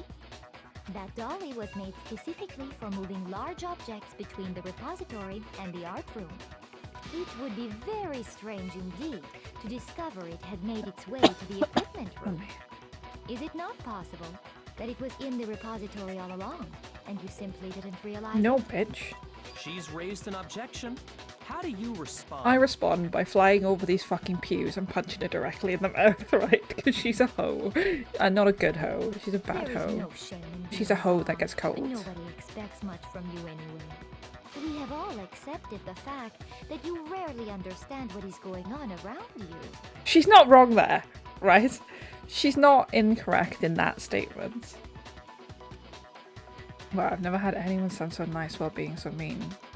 But maybe I can change your mind. If I can just explain to them why the dolly must have been moved from the equipment room to the repository. Anyone must be added to bullet time battles. Would you like to hear more? Yes. Let's talk about reloading. Starting with this next bullet time battle, we're going to add one more ingredient to the recipe. On the bottom of the screen, underneath the tempo marker, you will see your ammo count. Until now, there hasn't been a limit on how you destroy your opponent's statements. Oh, fuck me. But from now on, just locking on and pressing the left mouse button won't be enough to handle them. Now it will cost you 1 bullet to destroy a single remark. Once you run out of bullets, you can't destroy any more statements no matter how locked on you are. However, you can reload by pressing the tab key. Okay. Just like locking on, you'll have to press the tab key in time with the tempo marker. Fuck me. Basically, just remember that tab key now has a function along with left and right. You'll automatically reload at the start of fever time and your ammo will not increase. Oh, but if your action difficulty is set to general, you don't have to worry about reload at all. I think mine's on kind. Mine's on whatever the middle one is. In which case you can ignore everything I just said. Well then, good luck and have fun.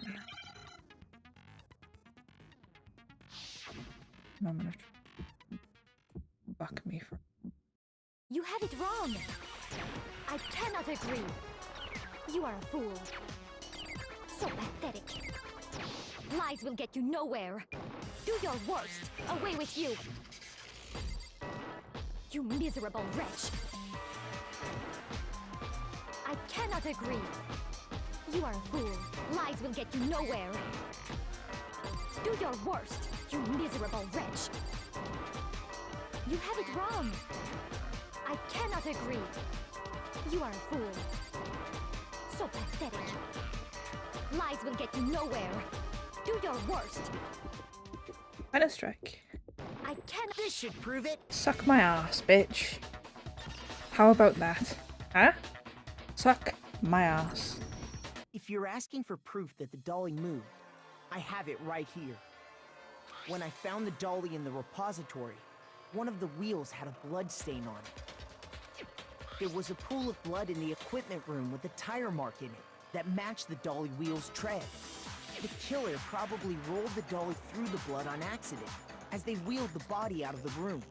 And as the blood dried on the tire, they moved the body into the repository. So there's my proof that the dolly was used to move Taka's body. Bitch.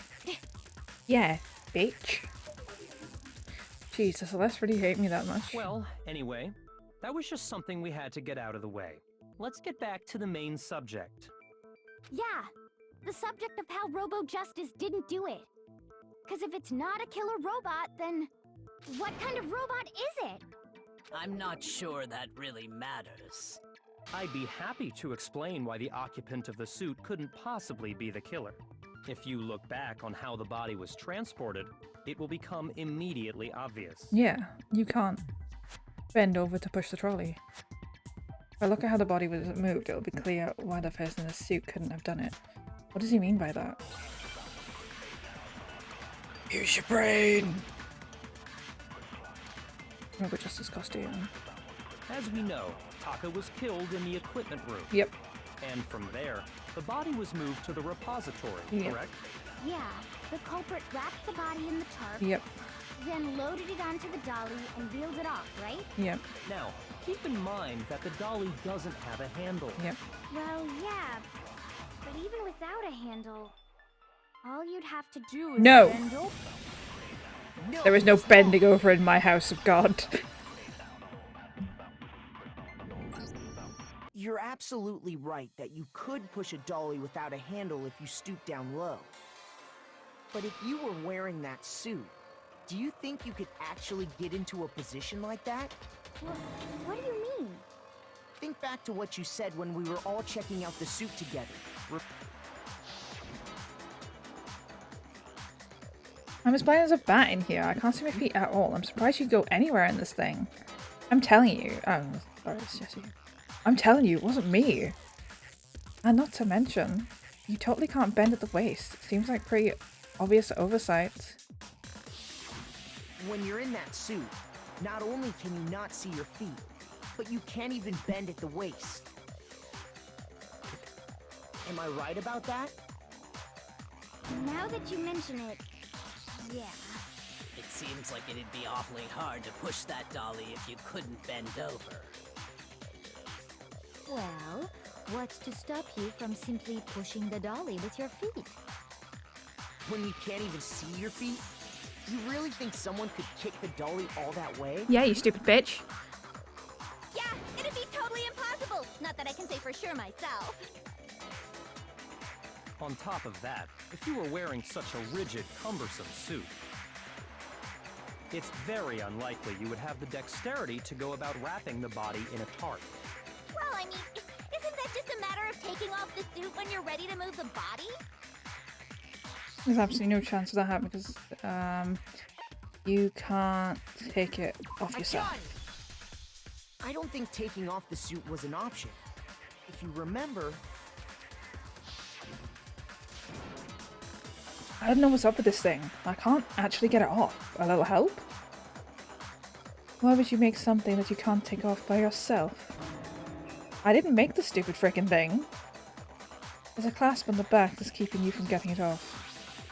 It looks pretty sturdy. I don't think you can get it off on your own. You don't really have a choice. Let's help him. That's true. It seems impossible to put the suit on or take it off without help. Then, you really can't take it off by yourself? Of course I wasn't making it up. If he could have gotten it off by himself, I don't think he would have let us see him wearing it. Showing up in the suit was basically an invitation for everyone to suspect it. Yeah, that's right! So, it's really, really true that Robo-Justice couldn't have moved the dolly? To be clear, whoever did move the body, it couldn't have been Hero in the robot suit, correct? No, wait. Just a second, if you please. Have you forgotten about the picture that I took? You all got a good look at it, did you not? The image of Hifumi being dragged away by Robo-Justice? If whoever was in that suit is not the culprit, how do you explain that? Wasn't she knocked out during this? Besides, do you remember what the now deceased Hifumi said? How did you get hurt? That guy hit me. What guy? Robo Justice, that's what I decided to call him just now. So long as those facts exist, the proper conclusion is beyond question. The individual inside the suit and the culprit are one and the same. It was Hero, without a doubt. Yeah. Yeah, that's gotta be right. Hold on a second! It's still far too early to reach that besides, there's no hurry to decide who did it. Before we rush to a verdict, shouldn't we explore every single possibility? Instead of seizing on one viewpoint, the truth is uncovered by analyzing things from every angle. Perhaps, but where do we go from here? Let's review this series of unfortunate events from the beginning. Maybe we'll uncover something new. What a pain in the ass! I don't disagree, but our lives are on the line. If this is what it takes, we have to do it. Plus, maybe we'll get to find out where the heck Kyoko was when everything went down.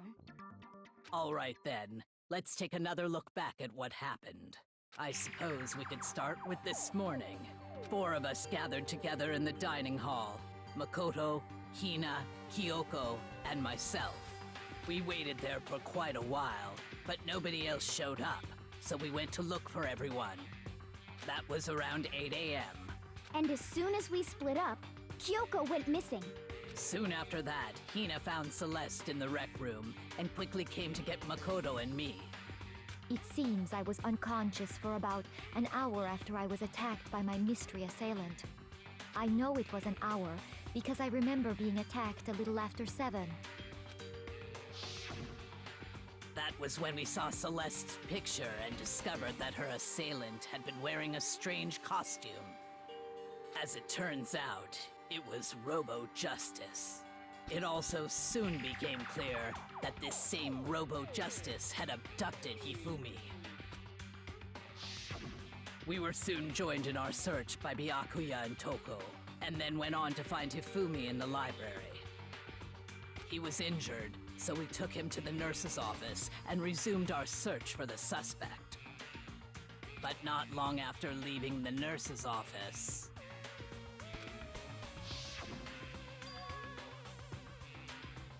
What's wrong? I saw a shadow. Something moving around the top of the stairs. When Celeste told us that, we decided to split up and search the second floor. And soon after that, I saw someone moving around on the 3rd floor, and I yelled out to everyone as soon as I did.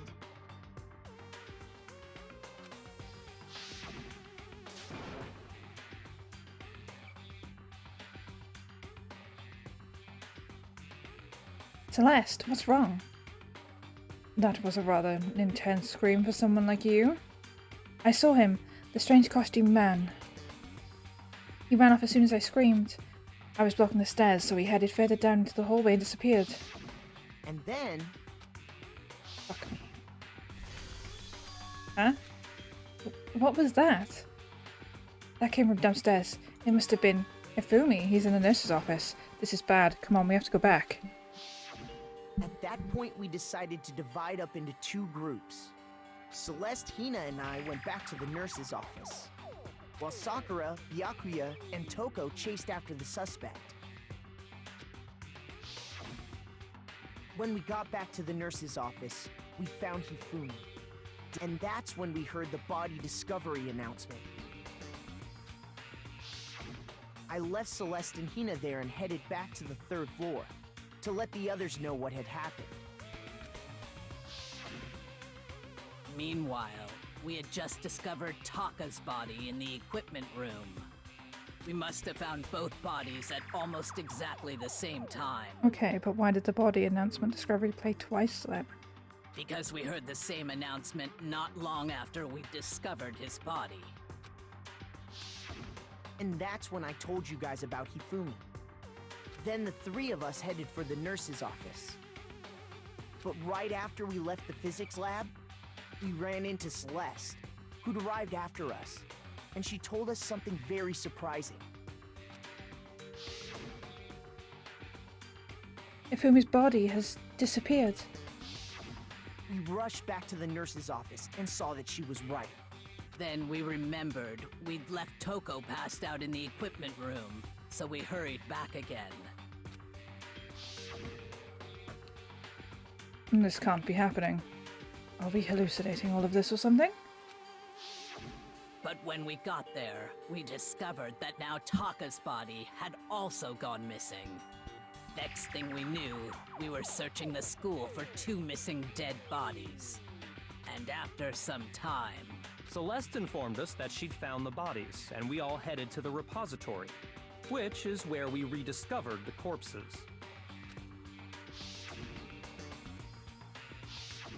I think that about covers it. I see. The whole thing sounds exceptionally complicated. It certainly seems to me that these are not a simple series of connected events. Okay, well, if that's true, then what? Rather than a single series of events, I think we have to consider each murder a separate situation. And from there, we can uncover the contradictions surrounding all of them. Now then, let's get started, beginning with what happened to Taka. Contradictions hidden in what happened to Taka. In order to uncover the truth of this case, I have to find them no matter what.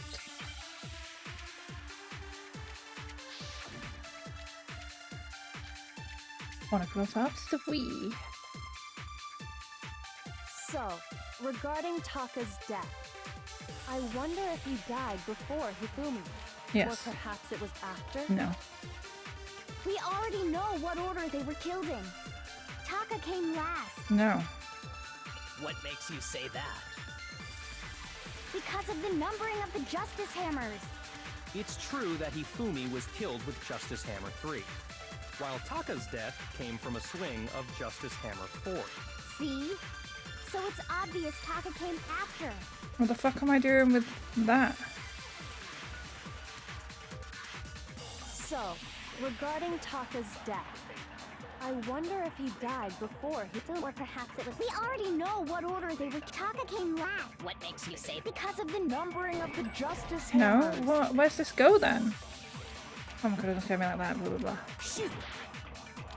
Must be a contradiction in this somewhere. Oh, I don't know where it is. Regarding Taka's death, I wonder if. Or perhaps it was. We already know what order they were killed No? in. What am I? I don't know where I'm putting this. So, regarding. I wonder if he. Or perhaps it was. We already know what order they were killed in. Okay, I've hit them all. I am unsure what I'm doing wrong. So, regarding. I wonder if. Or perhaps it was. We already know Taka came last. What makes you say? Because of the numbering of the Justice Hammers. No, how do I? Oh, I've forgotten how. It's true that I've got a Hifumi hold. was killed No, with I Justice remember. Hammer. While Taka's death, See? So it's obvious Taka came after. Yeah, hold on. So, I wonder if he. Or perhaps it was. We already know what order Taka came last. what makes you say that? Because of the numbering of the Justice Hammers. The numbering, maybe? It's true that Hifumi, while Taka's death, See? So it's obvious Taka came after. So, regarding. I wonder if. Or perhaps it was. We already know what order. Right, okay, I got it. It's okay. I've got it. Hold on. There's no reason to assume that the hammers were used in the same order as their numbers. If anything, that's just another way the killer tried to disguise their actions.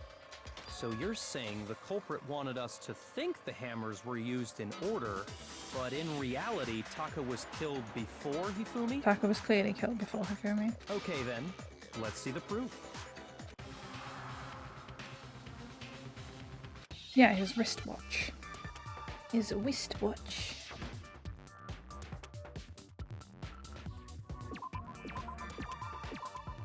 Didn't I? Where? A wristwatch.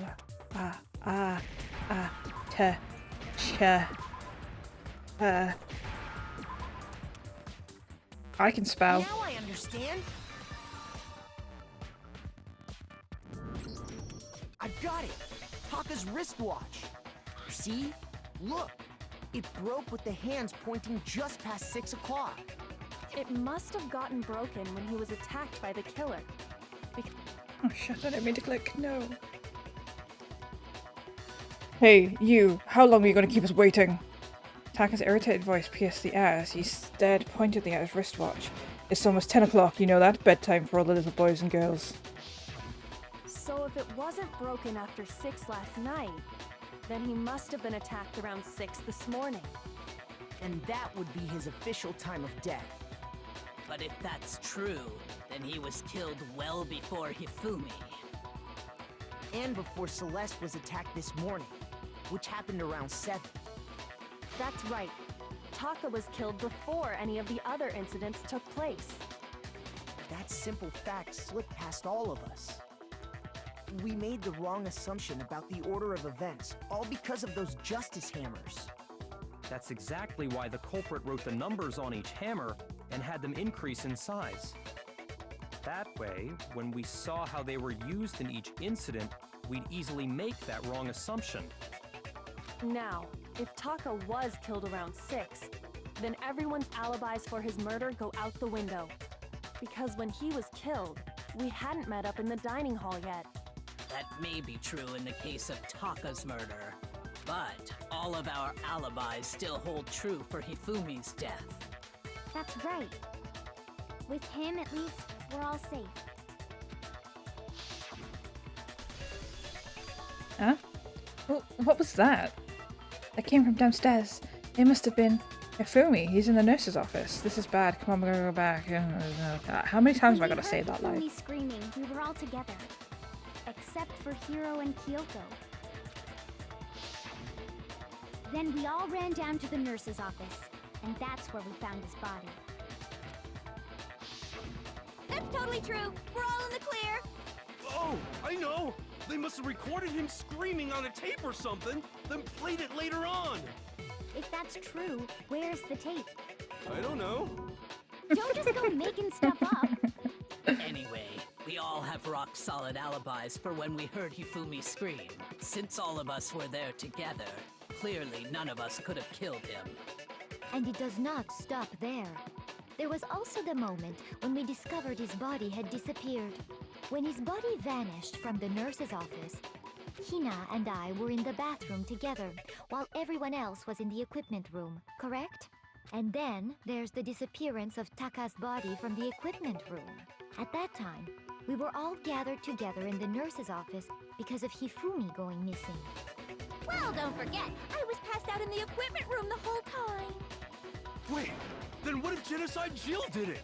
She could have dragged Taka's body out of there right then! Even if she could pull that off, there's no way she could have done the same with Hifumi's body. Yeah, because he's a fat lard. Haha, laugh at the fat man. Because, as we just established, she was passed out in the equipment room when his body disappeared. Besides, I didn't do either of them anyway. In other words, it is impossible that any of us could have killed Hifumi or moved either of their bodies. Hee at the large bloke. On the other hand, Hiro and Kyoko had disappeared, so they most certainly could have done those things. So what now, Kyoko? For now, we can't get fixated on who did it, or we'll just keep going around in circles. So instead of who, I propose we start talking about how. In particular, I think we need to figure out how Hifumi's body got moved. That's true. We searched everywhere, but we couldn't figure out how to explain his body disappearing. And according to what Celeste said...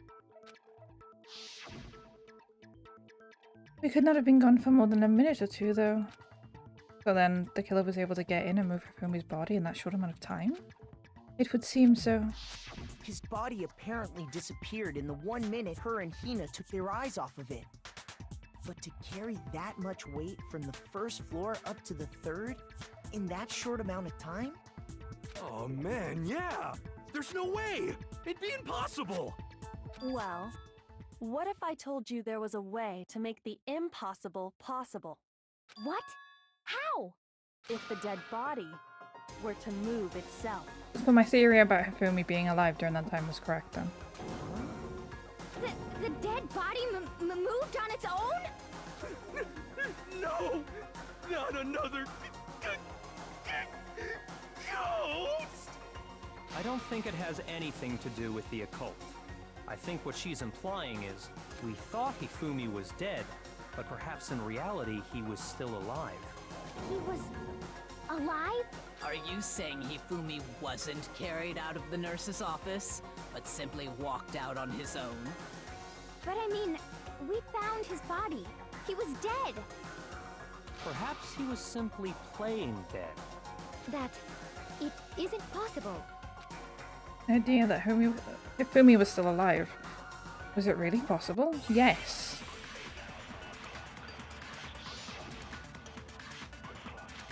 Broken wristwatch. Are you saying that when we first found Hifumi in the nurse's office, there's a chance he was actually still alive? No, it is impossible. Hifumi was dead, without a doubt. And you know that how? Surely you heard the body discovery announcement along with the rest of us. Hifumi's dead body had been found.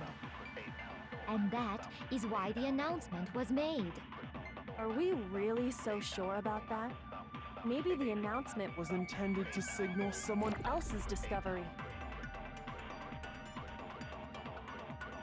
The body announcement was only made once, but Hifumi and Taka's body were discovered almost exactly at the same time.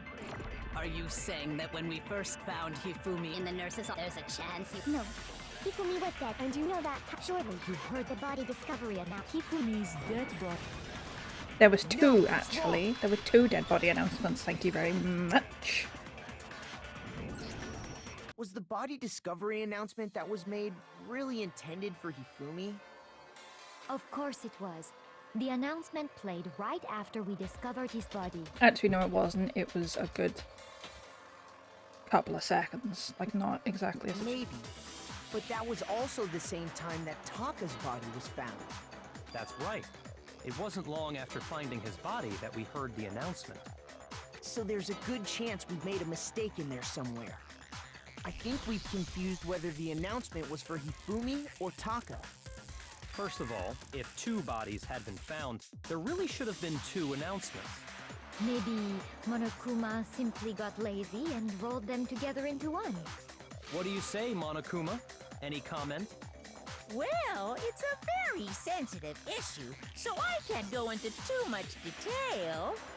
But what I can say about the body discovery announcement is that it's only broadcast when 3 or more people find a dead body for the first time. That didn't answer our question, man. We're asking if you're a lazy bum. No, actually, that was plenty. Huh? He said it's only broadcast when a body is discovered for the first time. Even if we find the same body again later, he won't make the announcement again. If that's true, then why was the announcement made again later on? Yeah, see? Two body announcements. Huh? Later on? Exactly. We heard the body discovery announcement twice. Second body discovery announcement. The first time it played was when we found each in the nurse's office in the equipment room.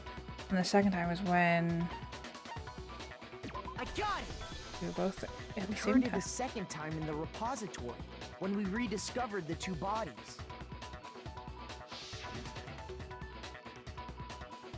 Ding dong, ding dong. A body has been discovered. After a certain amount of time, which you may use however you like, the class trial will begin. It didn't seem weird at the time, but it contradicts what Monokuma just told us, doesn't it? Exactly. If we were actually rediscovering both bodies, the announcement shouldn't have played. Then in reality, when the two dead bodies were rediscovered, one of them was actually being discovered for the first time. So, when we found Hifumi the first time in the nurse's office, he wasn't actually dead yet. No, he was not dead yet. He was a hoe, pretending to be dead. Meaning, he wasn't actually found dead until we came upon him in the repository. And that's just part of it. There's one other thing that leads me to believe he was still alive in the nurse's office. Oh, I know! Because he was super good at playing dead! Bada bing, bada boom! That is the worst logic I have ever heard.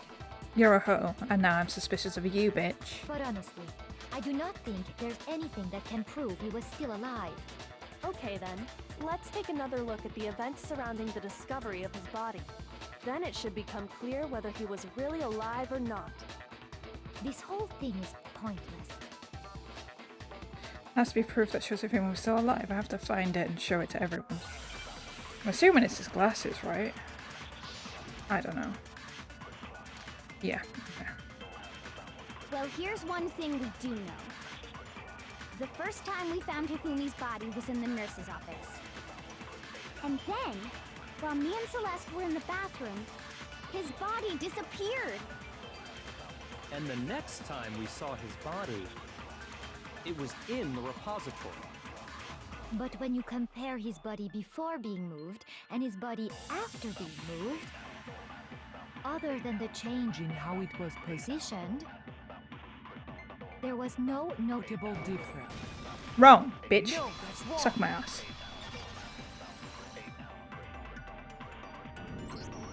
In fact, there was one clear difference between Hifumi in the nurse's office and the repository. His glasses. That fact alone proves that he was only playing dead in the beginning.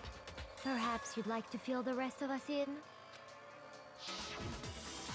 When we found Hifumi in the nurse's office, his glasses were covered with blood.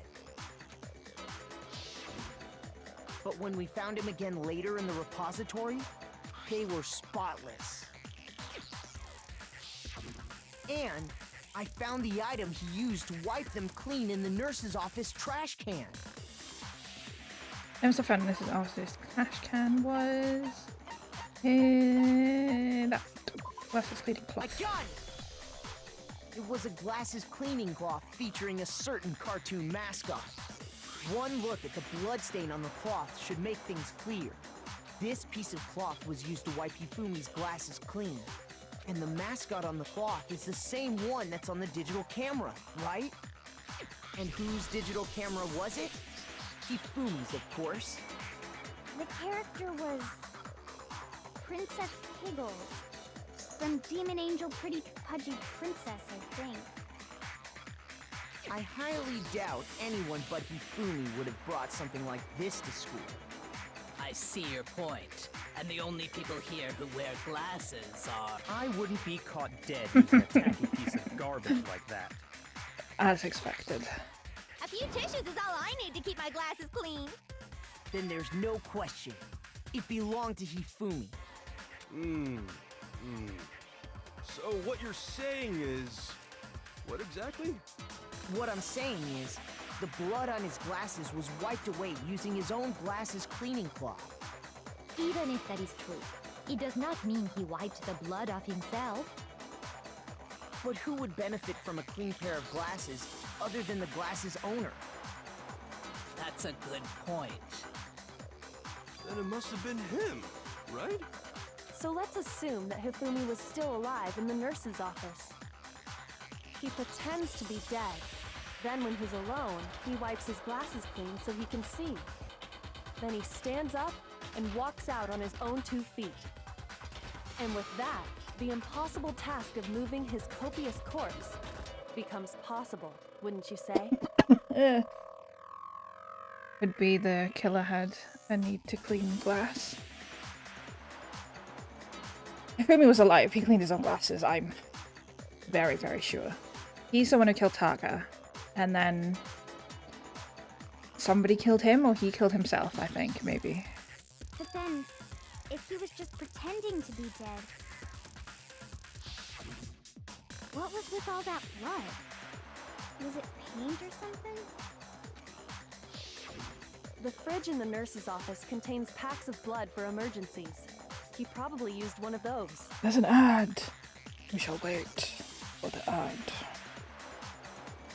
Addy waddy ding dong.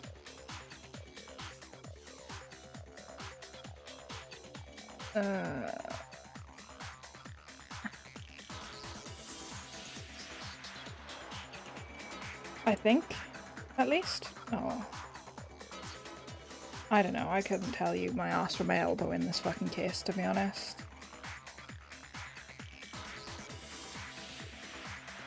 I genuinely have no clue.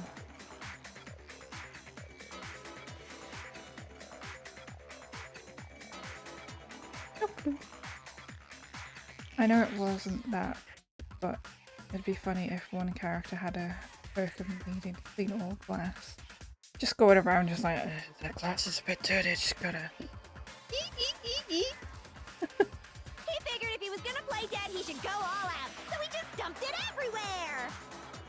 But he got crazy with it and had to wipe his glasses off when he was done! God, what an idiot! And if Hifumi was still alive at that point, the disappearance of Taka's body is easily explained. It should be perfectly obvious who must have moved Taka's corpse. When I moved to Hifumi. I got it! It could only have been Hifumi. While we were all gathered in the nurse's office, he went to the equipment room and took Taka's body. That also explains how the door to the repository got locked. The door was locked? Well, after the bodies disappeared, we all went looking for them, right? So me and Sakura headed for the repository. But when we got there, the door was locked. Yeah. And the repository door can only be locked from the inside. Which means when Hina and Sakura got to the repository, someone was already inside. And it could only have been Hifumi, who just finished stashing Taka's body there.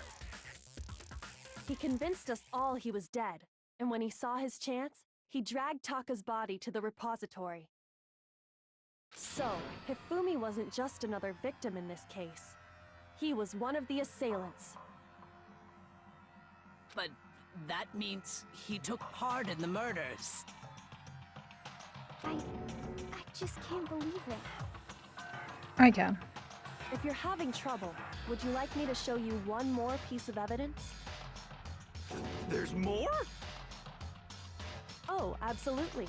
The single biggest fact pointing to his involvement has yet to be revealed. You know what I'm talking about, right, Makoto? The item he Yes, took off the bit of paper. Taka's lifeless body? It was the paper. I got it! I got it! You're talking about the note Hifumi had hidden away, aren't you? Hidden note? That's right. We found it stuffed in his pants. What? In his pants? Yes, his pants. Okay, well, forget about the pants for now. Take a look at what the note says. I found a hole, maybe we can use it to escape. Who's been digging in his pants? Kyoko went digging in his pants. I found a hole, maybe we can use it to escape. Monokuma can't find out, so don't tell anyone else for now. Let's meet in the equipment room at 6 AM. Thank you, swimmer. Ah, that's the note I was telling you about. The one that told me where to go. Huh? Wait, this one's a little different. In my note it said, Monokuma can't find out, so don't tell anyone else for now. Let's meet in the rec room at 1 AM. I see. Then this note isn't the same one Hiro got. It's not the same? In other words, the killer got in touch with another person besides Hiro. And that person could only have been... Fumi's pants. That's right! Taka! The killer used this note to draw out Taka and murder him. Hello? Over here! Objection! Objection! I don't really understand what's going on, but Hifumi had that letter, right? So whoever wrote it wasn't drawing out TikTok, they were drawing out Huffy! Just to be clear, TikTok is Taka and Huffy is Hifumi, right? Ugh! Yes! Why must you ruin it every time? Man, Genocide Jack is seriously scary, but still, I can't let her get to me.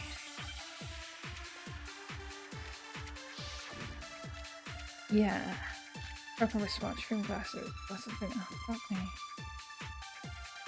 Huffy had the note, right? Then the person it was intended for must have been Huffy! But remember what the note said. What time did it say to meet? 6 AM, I believe. The time doesn't matter! The note has nothing to do with TikTok! Wrong, bitch. No, that's wrong. You're incorrect, actually. No, there absolutely is a connection. Yeah, there is a connection. What the hell are you talking about? The note said to meet at 6 AM, which is the same time Taka was murdered. We've already proven that using his wristwatch. On me. But there's more. Look where the note says to meet. The equipment room, right? Which is where Taka was killed. I see. So, Taka was murdered at both the time and place written in the note. I think that should be plenty to show that this note was definitely meant for Taka. Well, when you put it like that... No further objections! Then someone used that note to trick Taka. Just the same as me. Yes. The culprit really is a cold-blooded monster. Telling people they found a way out. But if they gave the note to Taka, what was Hifumi doing with it? He was trying to hide it. Stuffed down his pants, no less! Hide Most it. likely, Hifumi stole it off Taka's corpse after he died. Huh? He stole it? Where's your proof? Go ahead, show us. Proof that Hifumi stole a note from Taka is that. I got it! Got it! When I searched Taka's body, I saw that his lifeless hand was gripping a small scrap of paper. If I'm right about this, the sheet of paper this piece came from is... I knew it! It fits perfectly with the note we found hidden on Hifumi. Then Taka's scrap and Hifumi's note. Yup, they're from the same piece of paper. Hifumi had the note meant for Taka, while Taka's corpse still grasped a small piece of that note. There's only one way to explain it. Taka died clutching the note. Hifumi tried to free the note from his death grip, leaving behind only one small scrap. Did I get all that right? You did. That means Hifumi knew the note was important. Exactly. Which proves that he was an accomplice in the murder. Whoa. Yeah. After seeing all this, Hifumi was super involved in this whole thing for sure. In fact, he was behind the whole thing. In fact, he's still alive! You're so stupid. My god, hero. Sorry, no. When we found him in the repository, Hifumi was truly and completely dead. The second body discovery announcement proves that. So then, who killed Hifumi? Whoever did is the mastermind, the true killer.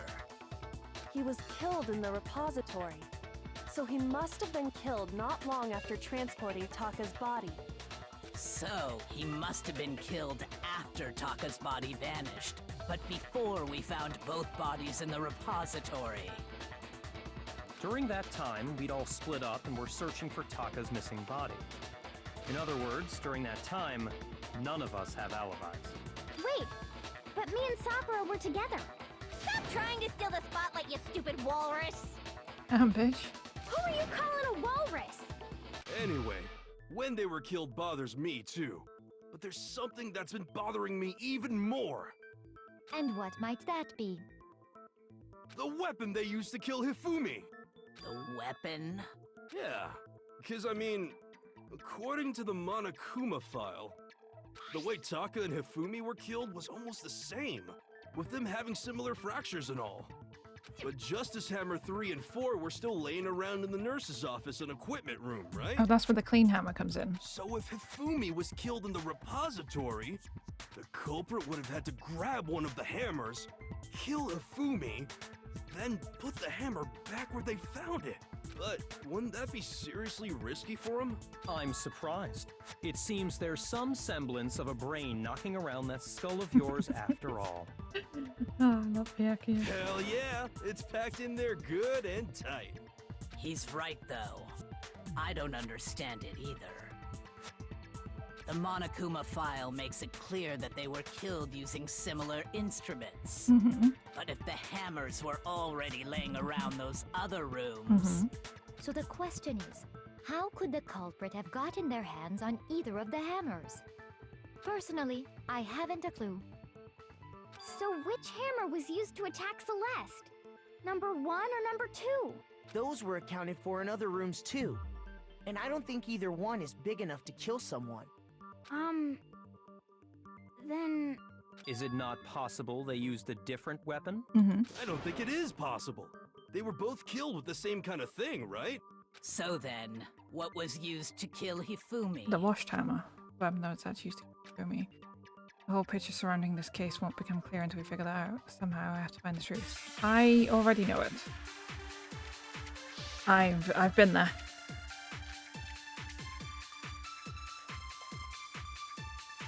What was used to kill Hifumi? Was it Justice Hammer 3? Maybe Justice Hammer 4? Well, whatever it was, there's one thing we have to figure out.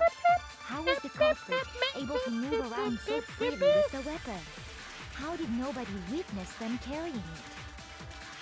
Sounds like a Justice Hammer 5 is about to make its appearance! I know. Well, yeah, that could be a... Sorry. I'm dumb. Was used to wasn't just maybe justice. Well, there's one. How was the culprit? How did nobody? Sounds like a justice. Check out murdergear.com/hammertime for. Well, one thing's the murder weapon had to be one of the Justice Hammers. Wrong. No, that's wrong. I got it right this time. I'm there a little bit. The murder weapon wasn't a Justice Hammer at all. But Oh, shit. seriously? A different weapon? Specifically, a hammer from the repository. The killer could have easily used that to kill Hifumi. Now, all the hammers in the repository were covered in flecks of grit and debris. But for some reason, one of them had been scrubbed clean. Huh? And the reason it had been scrubbed clean was most likely because it was used to commit murder. If the hammer got covered in Hifumi's blood, of course they'd have to clean it off. I'd also like to point out that the repository has all kinds of hammers. Big ones, small ones, and even some flat mallet-like ones. I think whoever made the Justice Hammers used those as a basis for their design. If that's true, that would explain the Monokuma file's note about the wounds being similar. So Hifumi moved Taka's body to the repository, where someone then used the hammer to kill him. And whoever did that is the true killer. The one Hifumi was working with. And the one who betrayed him. Hold on a moment. I still think it's strange to assume someone was working together with him. The way the graduation rule works, there is no benefit to helping someone else carry out a murder. So the idea that anyone would work together like that is simply ludicrous. We talked about this, did we not? Here's why he was killed. We did talk about how there would be any reason for anyone to work together. At least that's what we thought at first, but...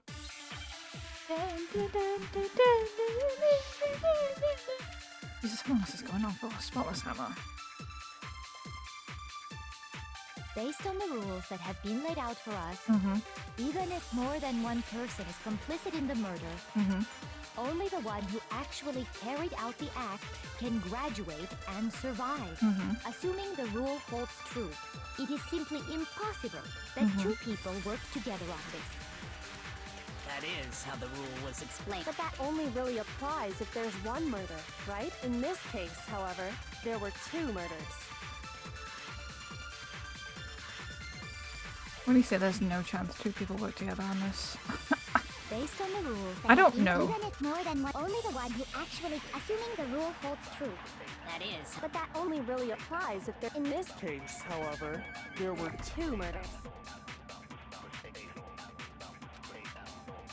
Based on the rules, even if more than one person is only the one who actually carried out the act, assuming the Rule holds true. Wrong. No, that's wrong. Beach. Beach. Beach. Since there were two murders, it's at least plausible that more than one person was involved. What do you mean? If there'd only been one murder, then yes, the idea of an accomplice isn't really worth considering. Naturally, if only one person can be saved per murder, an accomplice has no risk versus reward benefit. Risk versus reward benefit? The payoff for working together. The reward that balances out the risk of taking part in the scheme. There's no point in being someone's accomplice if there's no benefit to you. However, if there were some potential mutual reward for the risk, then cooperation becomes possible. You're saying that two people could act as each other's accomplices to commit two separate murders. I think that's what the true killer told Hifumi. They would each have an accomplice for their crime. And based on the case's events, Hifumi would have been the first one to act, murdering Taka. They made him carry out the first murder so he couldn't back out of helping them later on. So in this case, there wasn't one single person committing multiple murders. Instead, each person killed someone, creating two separate incidents. And it only looked like one person because that's how the true killer Speak your designed truth. it to look. Speak your truth. A single suspicious individual, a similar weapon used in each crime, disappearing bodies. By creating one seamless set of circumstances, they made it look like one person was behind it all. The mastermind picked their target and managed to convince him to go along with their plan. And then, to avoid the no accomplices rule, they simply killed their accomplice. Which, if true, means that betraying Hifumi was part of the plan from the very beginning. That's just awful. How could anyone be so cruel? You think so? I can't help but admire its cunning. Still, their choice of accomplice seems odd. Effort made to convince us the two murders were the same. That was the main characteristic this time. Kyoko must have noticed that fact from the very beginning, which is why she said not to look at this as a series of connected events, but entirely separate incidents. Kyoko really is amazing, although, when you think about it, she's almost too amazing.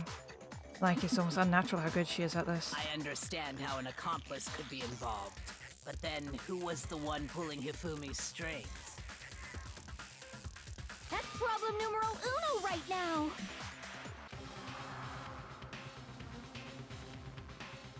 The true killer manipulated Hifumi to carry out a number of actions, and in the end, murdered him. In the debates up till now, the way the case has unfolded, when you consider all that, and if any real person who seems fit. Yes. Where is she? Where are you, motherfucker? Here's my answer. Kill yourself. It was Celeste. Ah, so I'm the suspicious individual now. am Yes, bitch. I really do hate this kind of joke. A joke?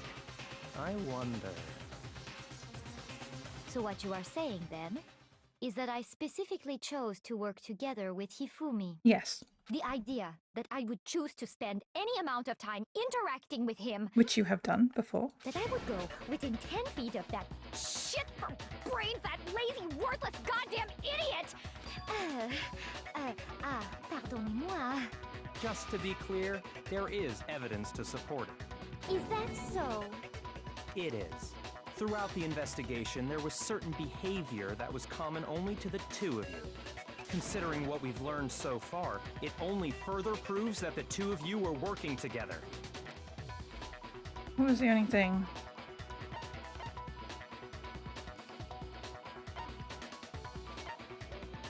Screaming? Shoot! You didn't have to say out loud. Okay, encountering suspicious I got individual. Yeah, okay. The behavior they had in common has to do with the suspicious individual in the suit, doesn't it?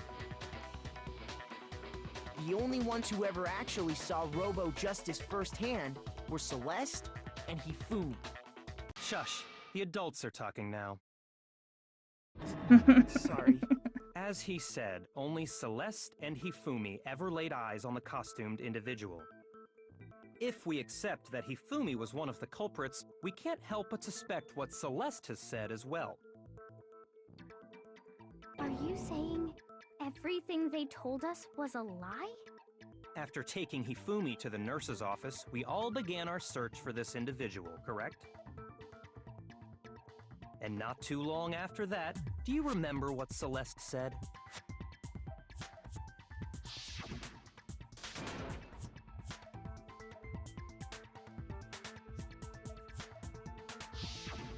We headed to the second floor specifically because of what she claimed to have seen. Next, to draw us all to the physics lab up on the third floor, She let out a blood-curdling scream. and when we'd all come to see what was wrong, what was it she said? Not reading it out again. Celeste, what's wrong? That was rather intense scream from someone like you. I saw him, the strange costume man. He ran off as soon as I screamed. I was blocking the stairs, so he headed further down the hallway and disappeared.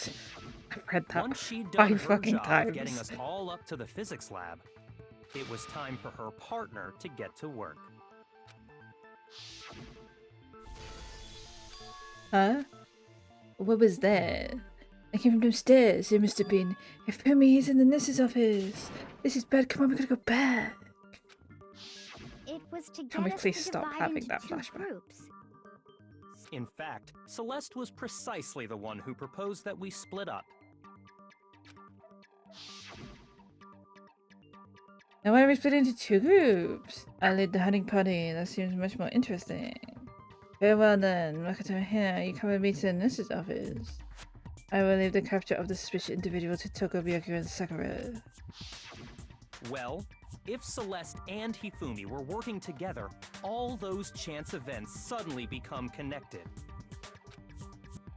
And on top of that, that piercing cry of yours early on.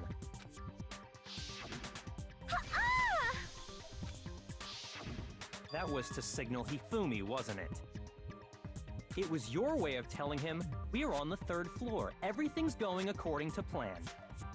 Why else would you let out a scream that could have carried across the sea? I just realized another strange thing. When we found Hifumi in the nurse's office, who we now know was only pretending to be dead, I certainly wasn't expecting this. I didn't imagine that Hifumi would be murdered. Ooh. Celeste, you were the first one to say he'd been murdered.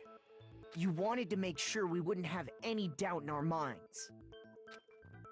I don't believe it. Everything. The whole thing was one big act. Hina, you were with Celeste when Hifumi's body disappeared, right?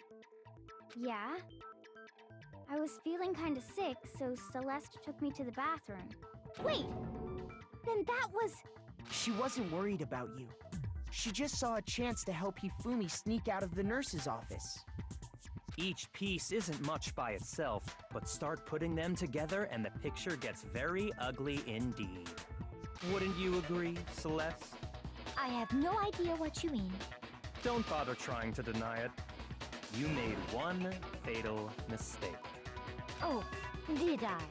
I didn't even catch it myself when you first said it, but looking back, I can say that that one little slip-up was your undoing. Which one? What are you talking about? I'm talking about what you said after Hifumi's body disappeared and we returned to the nurse's office. They must really be enjoying this. Enjoying the sight of us standing around frightened and confused. We're all going to die here. We're all going to die just like those guys died. I remember her saying that too, but I don't understand what's so strange about it. Then pay attention. Sakura, Toko, and I were first to discover Taka's body in the equipment room. Then Makoto showed up and told us Hifumi had been killed, so Sakura and I left with Makoto. Once we were in the hall, we ran into Celeste, and the 4 of us headed to the nurse's office. Now, the entire time we were together, none of us said anything about Taka being dead. Oh, I didn't catch that. Think about it. Celeste's comment doesn't make sense. It was completely out of place. Yeah, I see what you're talking about. Although I don't really get what it means. You hear that, Celeste? Everyone's having some trouble understanding. Could you repeat what you said? If you're really not the culprit, you shouldn't have any problem repeating it, right? Like I said, a Celeste comment doesn't make sense. But what is he alluding to? What do you mean, what is he alluding to? He's alluding to the fact that she knew before we told her. Bleh.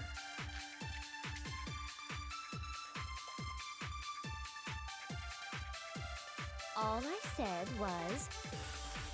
They must really be enjoying this. Enjoying the sight of us standing around. They must be positive. We are all going to die here. We are going to die. Just like those guys died. And that is all I said. And that's all it takes to finish it. What was so strange about Celeste's comment?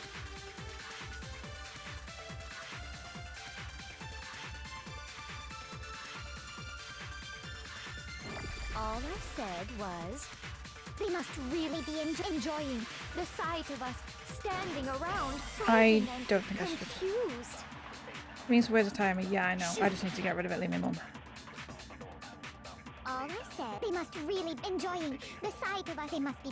We are all going to die here. We are going to die, Just like those guys Oh, died. what am I doing wrong? Thought I had it, but I don't think I have it anymore. All I said was, they must really be enjoying the sight of us standing around, frightened and they must be positively. We are all going to die here. We are going to die, just like those guys died. And that is all I said. And that's all it takes. What was so strange about Celeste's comment? Oh, I don't know what I'm doing.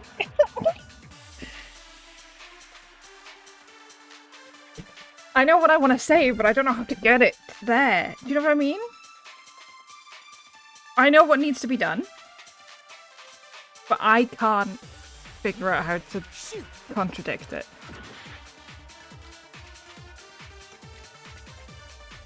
There is a contradiction, I'm just fucking thick. All I said was, they must really be enjoying the sight of us standing around. They must be positively late. We are all going to die here. We are going to die, just like those guys No, died. I don't know what I'm doing. Yeah, I know, I'm fucking up. I'm fucking up, I don't know what I'm doing. Oh All shit, I I didn't mean to do said that. was, they must really be enjoying the sight of us standing. They must be positive. We are all going to die. We are going to die, just Right, like those that. guys died. I need to take And those that is guys, all I right? said. And that's all And it takes. then- What was so strange about Celeste's comment?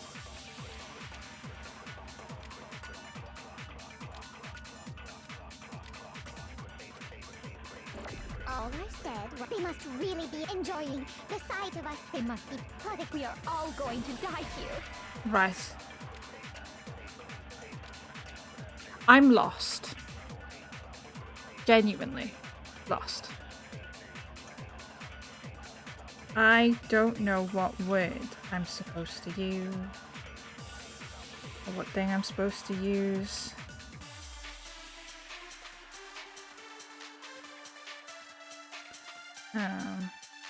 I know what I need to like put down, but I cannot for the life of me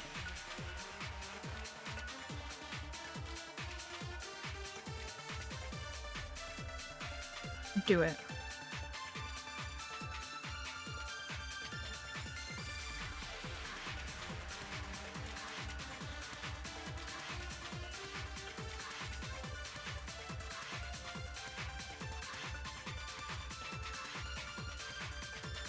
But I am definitely not cheating right now.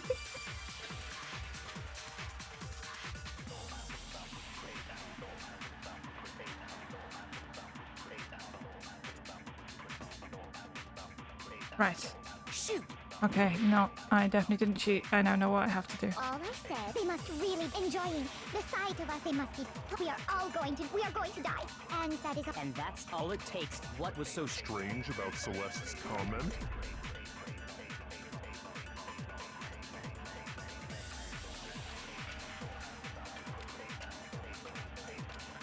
All I said, they must really enjoying the sight of us. They must Yeah, be. blah, blah, blah, blah, We are blah, blah, all blah. we are going to die.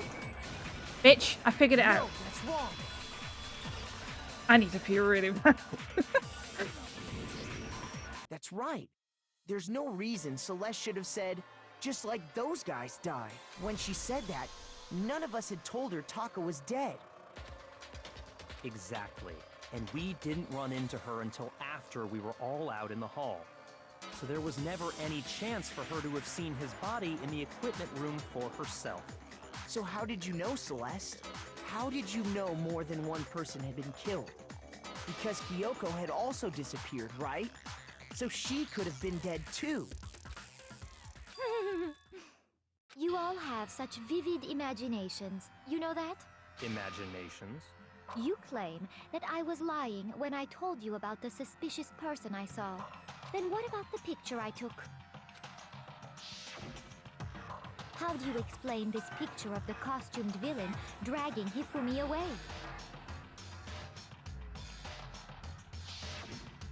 It has to be some kind of setup, right?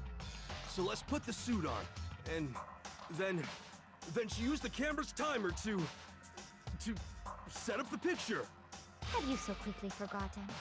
You are the only one who could have possibly fit into that suit. Plus, I happen to know that this particular camera does not have a timer. No timer. No poor timer. In other words, it is an unassailable fact that this is a picture of Hifumi being dragged away. If everything I told you was a lie, how can this picture exist? Simple. Are we sure that's really a picture of the suspect dragging Hifumi away? What could you possibly mean by that? Surely there are other explanations than the one you've offered up. Of course there are. No. There is no No? other explanation. Okay, bitch. Other explanations. If it wasn't a picture of the suspect dragging Hifumi away, the only other possibility is it's Hifumi dragging the suspect away. It's not a picture of the suspect dragging Hifumi away. I would say it's a picture of Hifumi dragging the suspect away. That's certainly within the realm of possibility. Yeah. The one being dragged off in that picture isn't Hifumi, but the person in the robot suit. We've simply been led to believe that it's the other way around. And the strange costume might only exist to lead us astray even farther. If you saw someone wearing something like that in this situation, of course you'd notice and be suspicious. That's what happened! You put me to sleep and made me out to be the bad guy in all this! Such a thing is utterly impossible. Hifumi was dragging him away? Ridiculous. Is it? I don't think it's ridiculous at all. Then shut your mouth and allow me to educate you. Best thing she can prove that there's no way Hifumi was dragged the suspect away. Is that really possible? Oh god, don't make me do this again. You dressed me up in that suit after I passed out! Then you just draped me across Hifumi and had him carry my weight! You tried to make me look like the bad guy! Like I said, ridiculous. As you can see in the picture, the suspect is standing perfectly upright. If the person inside the suit was unconscious, there's no way they could stand up straight like that. Wrong, bitch. Actually, incorrect. No. Even if the person inside the suit were unconscious, they could still stand up like that. Because that Robo-Justice suit had a certain characteristic. You totally can't bend over at the waist. This seems a pretty obvious oversight. That's right! They totally made a mistake when they made it, so it couldn't bend at the waist. I'm not so sure that was a mistake. I think the suit was designed from the beginning to be used the way it was. Celeste and Hifumi took the suit they'd specially designed and stuffed Hiro into it. That's how they were able to fake that whole thing. The point of it all was to make us believe whoever was in the suit was to blame. Yeah. Well then, I suppose this is checkmate. Checkmate?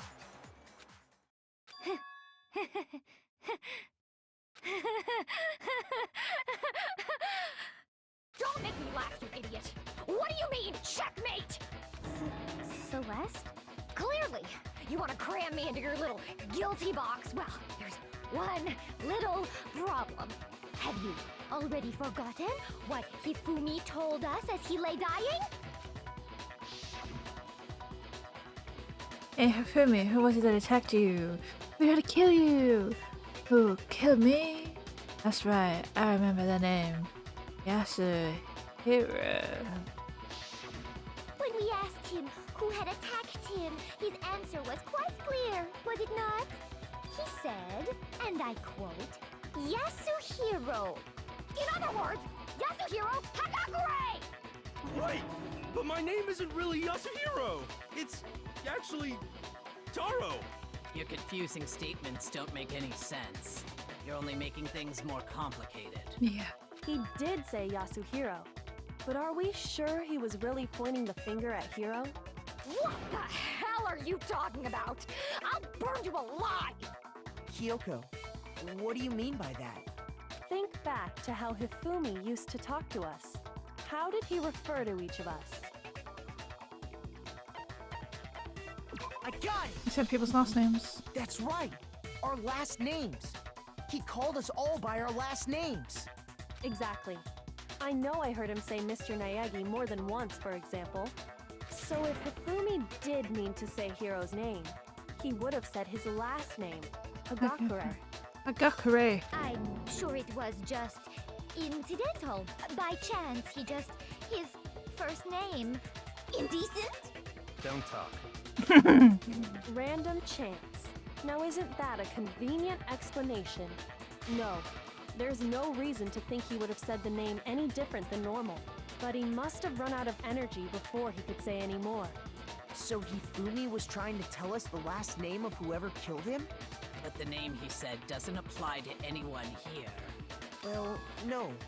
Hold on. There's one person it could apply to. Celeste, because that's clearly not a fucking And name. that's Celeste. She never actually told us what her real name is.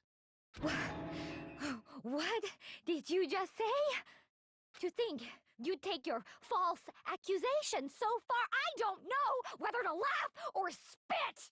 Come on! Enough with your idiotic blather! Yasuhiro is a loser's name! Do I look like a loser to you? Well, do I?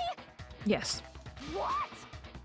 I think I've earned the right to be a little on edge. Okay, then fill us in. What's your real name? Fine. Make sure your ear holes are wide open and listen up! My real name is Celestia Ludenberg. Could you please stop making me repeat myself over and over again? I still won't give up, so then I have to do something to make her accept it. What are we doing? Oh no. No, no, no, no. No, no, no, no, no. More bullet time. Hifumi was trying to tell us something. He wanted us to know the killer's last name, Yasuhiro. If there's one person here who might have that last name, It would have to be you, Celeste. You haven't told anyone what your real name is. How many times do I have to tell you? Celestia Ludenberg, god damn it! How long do you plan to go on pretending? I'm not pretending. It's the truth. And since you have no way to contradict me, Oh, got No, that's wrong. it. Yeah, I got it. It's okay, I got it. Oh, That's it. The handbook. what? Anytime you turn your handbook on, it shows the owner's name when it boots up, right? Monokuma told us all about it before. yeah, happy is absolutely vital to a healthy school life, so don't lose it. When you set it up, it will display your name. Always make sure you have the right one. Now, this is not your everyday notebook. It has so much more uses than that. So all we have to do is check her handbook, and that'll clear up everything. That's how we can find out Celeste's real name. That's an invasion of privacy. I refuse to cooperate. Because you're a bitch. Celeste, can you please just tell us what really happened? Please, just tell us. Even when I'm put in check, it's just my nature not to give up. Because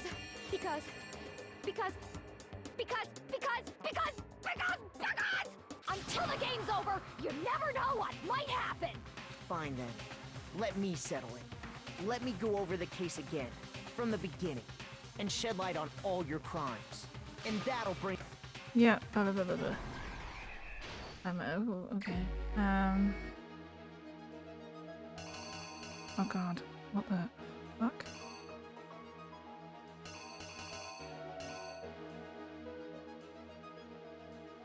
In this case, how did the killer recruit their accomplice?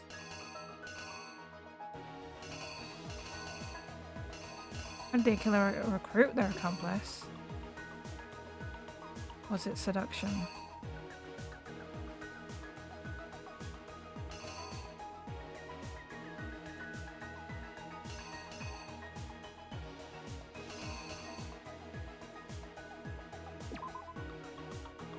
Fuck if I know, that'll go there.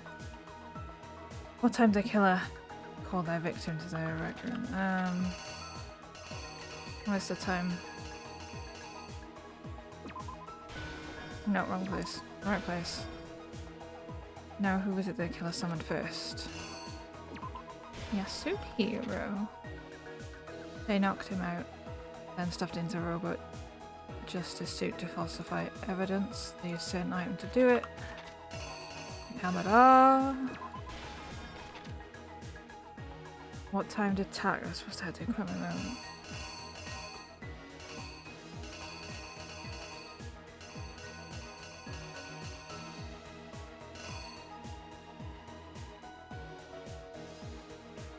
Time? Oh, it's on a square, that's why. This is hammer that was used to kill Taka. What number was it? Oh. In the library, Hifumi used something to fake the evidence of a shadowy criminal.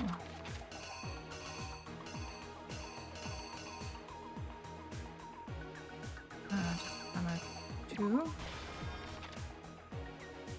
Which Justice Hammer was in the nurse's office when Hifumi was pretending to be dead. Justice Hammer 3. Hifumi used something to move Taka's body. Yeah. The weapon the killer used to murder Hifumi. That's the only thing I think can make sense. You! Before anything, the killer persuaded someone to help carry out the murder. And that... Oh, I understand. No, I understand. Here's exactly what happened. Yeah, blah blah blah. Hifumi, with an accomplice, the killer was able to execute a number of otherwise impossible schemes.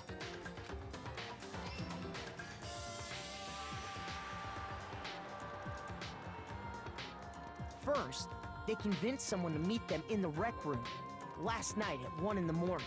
Yasuhiro hits different in this style. Smash.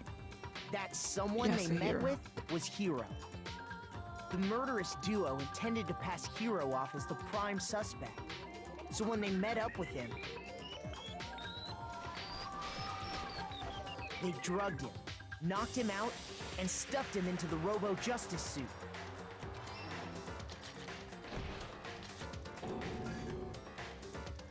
Next, Hifumi positioned himself to make it look like Robo-Justice was attacking him, while the killer used a digital camera to take pictures of the assault.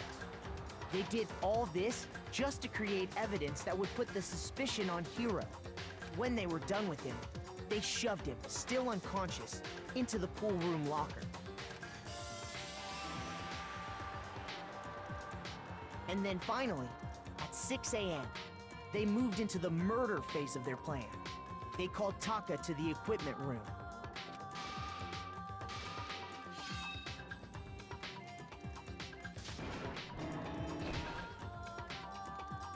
And that's where Hifumi killed him, making it the scene of the first murder. The murder weapon was Justice Hammer 4, which was left there in the equipment room.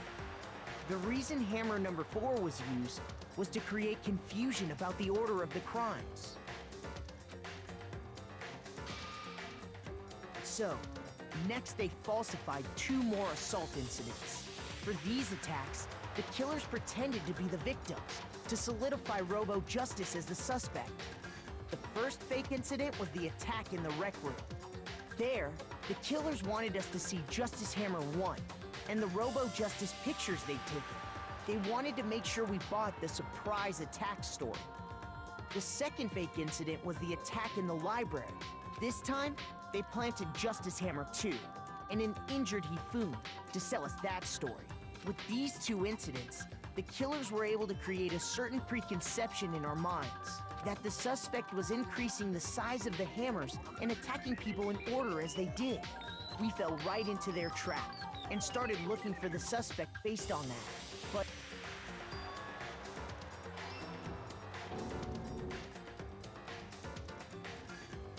while we did that, we left Hifumi alone in the nurse's office. This was exactly what Hifumi was hoping for.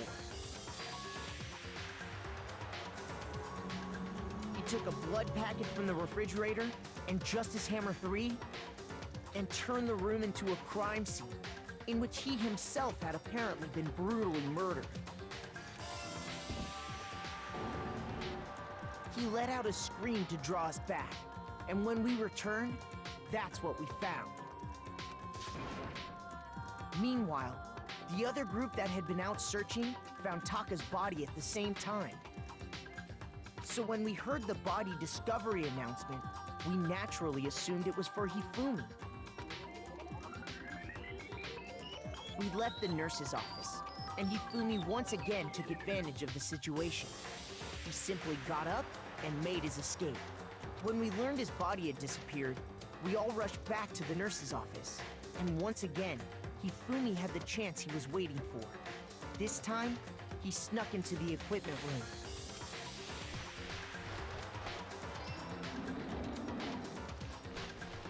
He wrapped Taka's body in a tarp and used the dolly to move it all the way down to the repository.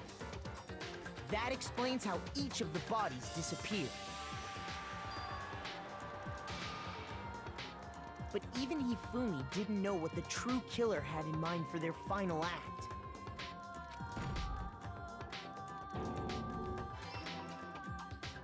Their plan all along was to kill Hifumi and get rid of the one person who could betray them. And they did it using an ordinary, everyday hammer from the repository. That should cover everything that happened in this case. And the villain behind it all is...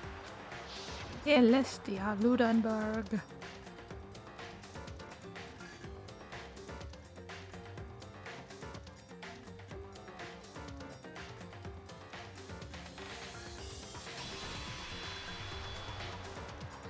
Celeste! Sorry, you lose. Yeah, loser. I lost? Yeah. Take the L, bitch. I lost? Yep. When was the last time I was forced to utter such words? They hang heavy around my neck. Then you admit it? You're the killer? Listen to you, trying to take charge, as if you're my private instructor. I, Celestia Ludenberg. Actually, no. Taiko Yasuhiro is fine. Taiko? So, you finally accepted it. I'm the kind of person, once I've lost, I don't like things to drag on. Interesting. Interesting. Oh, that was it. Oh, okay. Oh. Oh. E9. Yeah. Okay, Monokuma. I'm ready to begin. Or, no. I suppose this is the end, isn't it? It is indeed the moment we've all been waiting for. Time to vote, okay? Okay. If you would, please locate your lever and cast your vote. And when the votes are tallied, who will become the blackened? I wonder. Will you make the right choice or the dreadfully wrong one? What's it gonna be? What's it gonna be?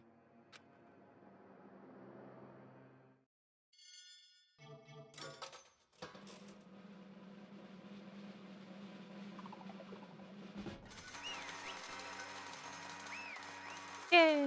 Woo! We did it! Wow! What? It's basically a formality at this point, but once again, you're totally correct. The blackened this time, the true killer who devised the whole stinking scheme was Celestia Ludenberg, or more precisely, Taiko Yasuhiro. Honestly. I lost. Well, that sucks. I guess trying to work with someone else was a mistake after all. Fumi's ineptitude was beyond all my calculations. I knew it. So you really did approach Fumi with this plan.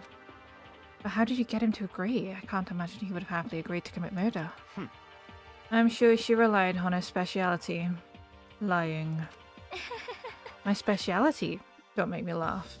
I didn't have to lie to him to get him to agree. So then... And what did you use? You know. I knew you'd figured it out, Kyoko. You're absolutely right to get Hifumi to act as my accomplice. Indeed. I used her. For everyone who's still left, I'll avoid mentioning it by name, but it was the one thing Hifumi and Taka were both super into. Does she mean talking about alter ego? Say what? What? What are you talking about? Just a second. Don't interrupt. We're in the middle of a very important conversation here.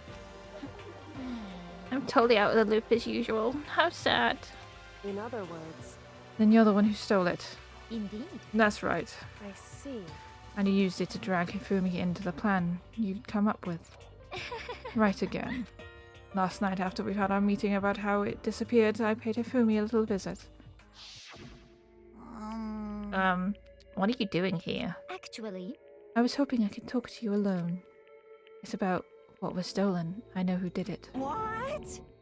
Are you okay with this? It was Taka. He stole it. What?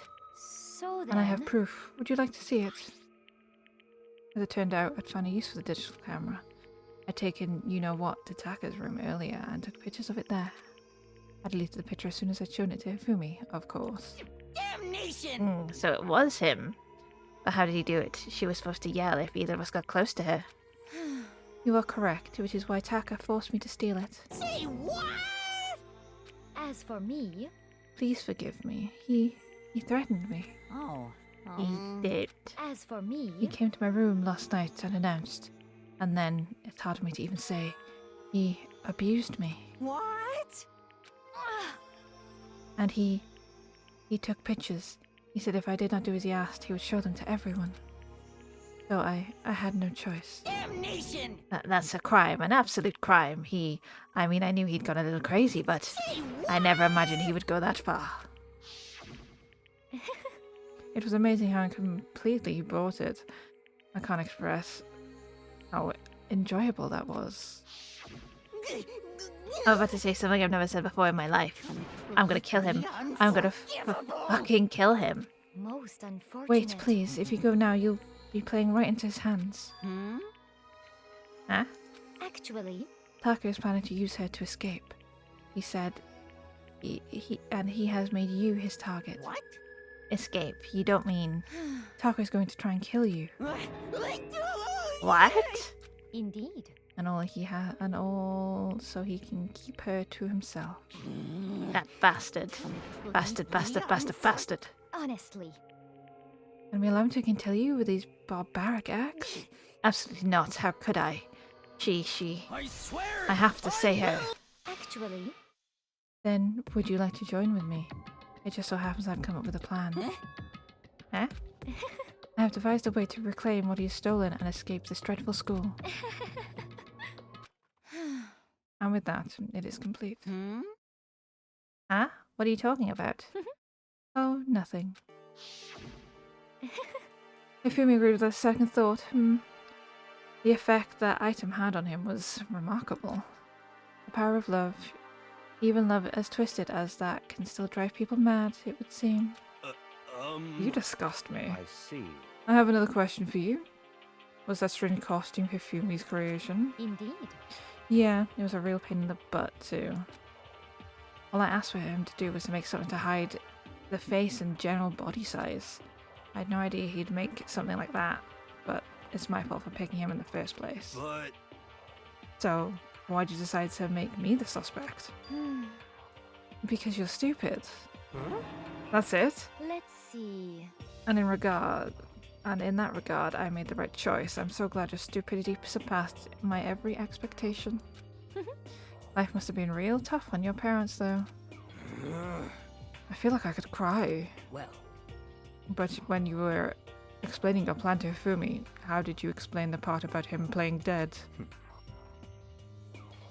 What she is asking is, what was Hifumi supposed to do after that, assuming you actually let him live? Are you okay with this? That's simple. After he did his part and pretended to be dead, once someone showed up, I told him to say he'd been seriously wounded and he was on the verge of death. But he just barely held on. And he really believed that? Well, of course. That wasn't all there was to it. As I explained to Hifumi, the plan was, while you were all questioning him about what had happened to him, I was going to murder someone else. At that point, Hifumi would have an alibi, so nobody could doubt him. I told him that, and he believed it. It all seems very straightforward, stereotypical. Back Celeste had no idea the power of Sims, I know. I just mismatched the lie to the level of the opponent. In fact, Hifumi ate it up. He believed the lie wholeheartedly, right up until the moment of his death. So in the end... So you'd planned to kill him all along? But of course, there would be no point to my plan if one who pretended to be dead did not end up dead himself. What the heck? How can human life mean so little to you? Well... That's a non-issue. I submitted everything in my power to win. Don't be mean! Now you sound like Byakuya. I wonder about No. that. He derives his pleasure from the thrill of the hunt. In that aspect, we are nothing alike. Why? Then, what made you take things this far? What the heck? Was it really just for money? Are you talking about the $10 million Monokuma offered us? That is a lot of money, it's true. But that is not all there is to it. From the moment our new life here began, my only thought has been escape. But all along you've been saying how we have to accept living here. You little bitch! Obviously, that was a lie. Hey! Couldn't take it, I hate him from day one. More than anyone else in here. I wanted to get out. Every day was fresh torture. And do you want to know why? Huh? This is fine. Because I had a dream. And accepting a life here would have meant nothing less than giving up on my dream forever. Honestly. And there was no way that I could ever do that. In the underground world of gambling, I risked my life to make a metaphorical killing. As for me... And it was all for that dream. And what was that dream of yours? Isn't it wonderful? To live in a European castle. A castle?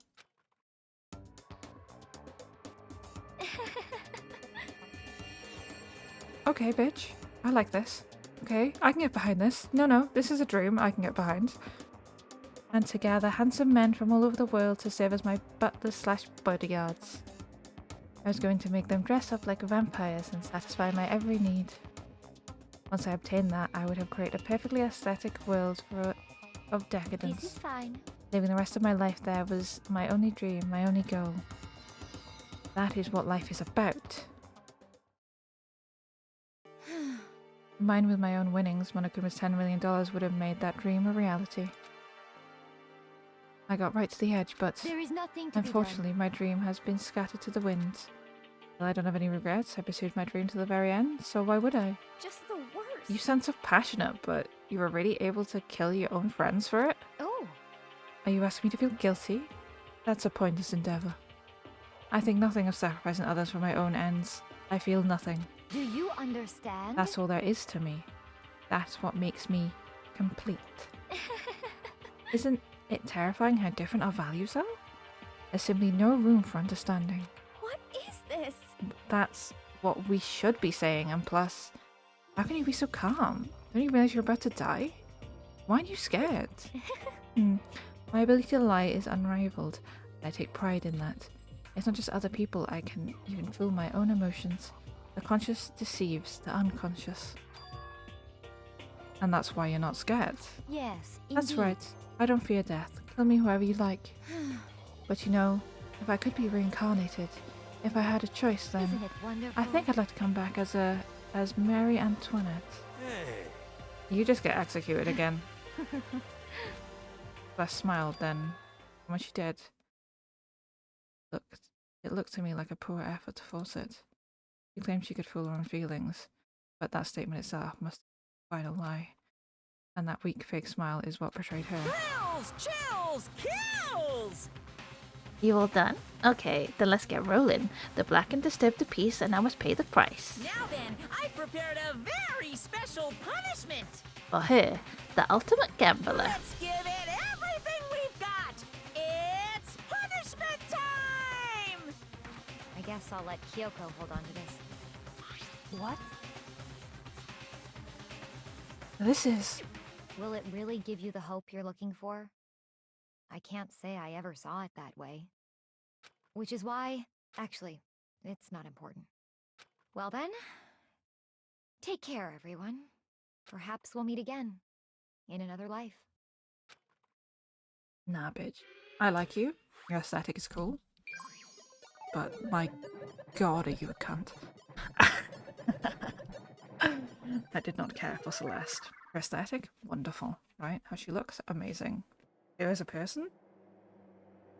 Did not care less.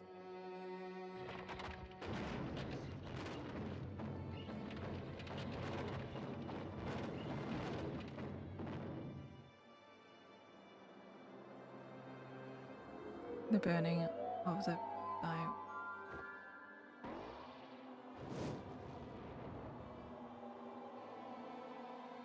Being burnt alive. Okay. That seems a bit graphic.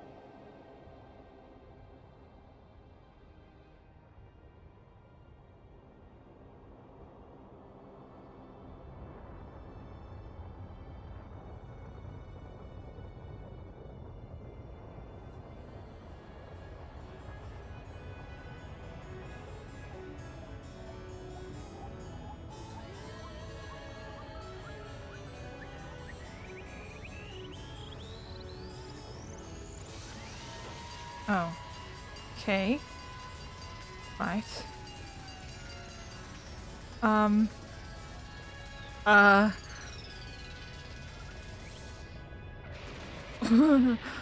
the fuck?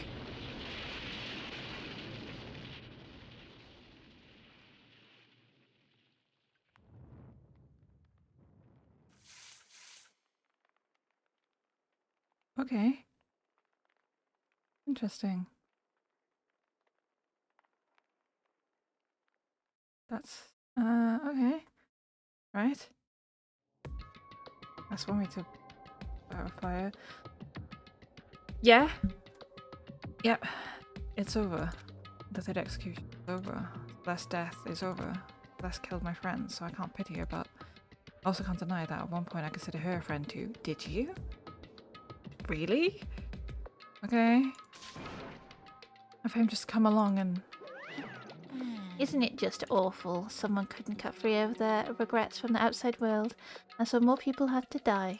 Extreme! You guys are still young. You need to place more value on your lives. What are you gonna do? These and here I thought you guys were gonna pass the torch of hope to the next generation. Let me out of here! What do I care about hope? I'll throw it in the trash if you just let me out of here. Too bad. You're all the embodiment of hope, whether you like it or not. And it's my destiny to knock you down one by one. It's sad, yes, but that's the reality can't be avoided. Don't talk like you're not responsible. How long are you gonna make us keep going through this? What do you want from us? How strange. God, I'm so sick of people asking you that. Give it a rest already. So anyway, Yoko, did I see you get some kind of key type object from Celeste? Hey! So, what's the deal with that? What? Huh? What's the matter? So then, I'll answer your question if you answer mine. you... What did you do? What did you do to me? Ooh. What? Hey, Answer me. What did you do to my body? Ooh. How Ooh. exciting. Oh man, oh jeez, oh man, oh jeez. What do you mean? What did I do? I have no idea. I don't know anything about it. What was that just now? The mastermind did something to Yoko's body? What does that mean? Hello. Okay, things are getting kind of awkward. I think it's about time I got out of here. Well? Meanwhile, you guys can go enjoy your school life. If you get lonely, give me a shout. Not that I'll do anything about it, of course. See ya later! Monokuma disappeared, leaving us all depressed and in despair. Although it wasn't all despair, there was one small hope. Hey, Kyoko, Monokuma already mentioned it, but what's that key that Celeste gave you? So... Most likely, it's the key to one of the dressing room lockers. Huh? What? Then that means... Hmm. Celeste probably hid it in there. Hey, I suppose sometimes it's easiest to miss what's right beneath their nose. Well then, we'd better go check. Indeed. Good idea. We left the courtroom and rushed to the dressing room. As we approached the dressing room, Kyoko looked back at us and said, Hey. I'm going to go alone from here. Everyone else, head to the dining hall. I'll check in with you later. What? Why exactly are you going alone? So... Do you even need to ask? As she spoke, she glanced quickly at the surveillance camera. Come on. That's not what I mean. Why you? There's still a risk of a spy, you know. Then I'll go too. What? You. Please let me go. Sounding like your argument is just going to draw more attention to us. Goodbye. Do whatever you want. Thank you, Byakuya. well then. Then it is up to you now. Yo! I'm gonna go to the dining hall, okay? Huh? So, Makoto and Kyoko are gonna go in there together? Does that mean what I think it means? Okay. Good luck, Makoto. Girls like here are told pushover when you show them a little backbone. I tried to forget what Hina said. Everyone headed to the dining hall, leaving me and Kyoko there alone. Shall we go? Well, shall we? Yeah. So then... We need to get into that locker. Kyoko took the key Celeste had given her and unlocked the locker. And as the locker swung open, we saw... You really came. Good morning! It's been a while, hasn't it? It's safe, thank goodness. Never heard Kyoko sound so relieved. It was like she was speaking from the bottom of her heart. I did what Celeste asked. I didn't say a word and I stayed quiet the entire time. So? So I think I might be able to open the last set of files soon. Maybe as early as tomorrow? I'm doing my best, so please wait a little while longer. So we can now officially say the case is closed. As far as the incident is concerned, sure, but can we take a second? Since we have this opportunity, I want you to be honest with me. Yoko, please tell me, what are you trying to do all on your own here at the school? You... Is that why you wanted to come here with me? However... Regardless, that's not something you need to know right now. I don't need to know. That just makes me even more worried. What? Worried? Like what happened during the investigation this time? You disappeared. We didn't see her again. Without warning, without explanation. When you do that... Indeed. It's only natural they think I'm the mastermind spy, right? And you too. No. I believe in you. What? You believe in me. Isn't it obvious? People believe in their friends, right? And that's why I want you to tell me. And I want you to believe in me too. Because we're friends. I understand. It's true. Then maybe I can believe in you. Just a little bit more. Then... That's fine. Fine. I'll tell you. I'll tell you why I've been disappearing and where I've been going. You see... What I heard from Kyoko then was, well, frankly, it kind of blew my mind. Right after I told Kyoko I believe in her, she told me the story. Told me a story that was, well, almost unbelievable. I decided I had to confirm what she told me with my own 2 eyes, so I waited for nighttime to come. When it did, I went into action. Piss, please. I needed to be the end of this chapter, so I will be. Correct. The boys' bathroom on the second floor doesn't have a surveillance camera or monitor in it.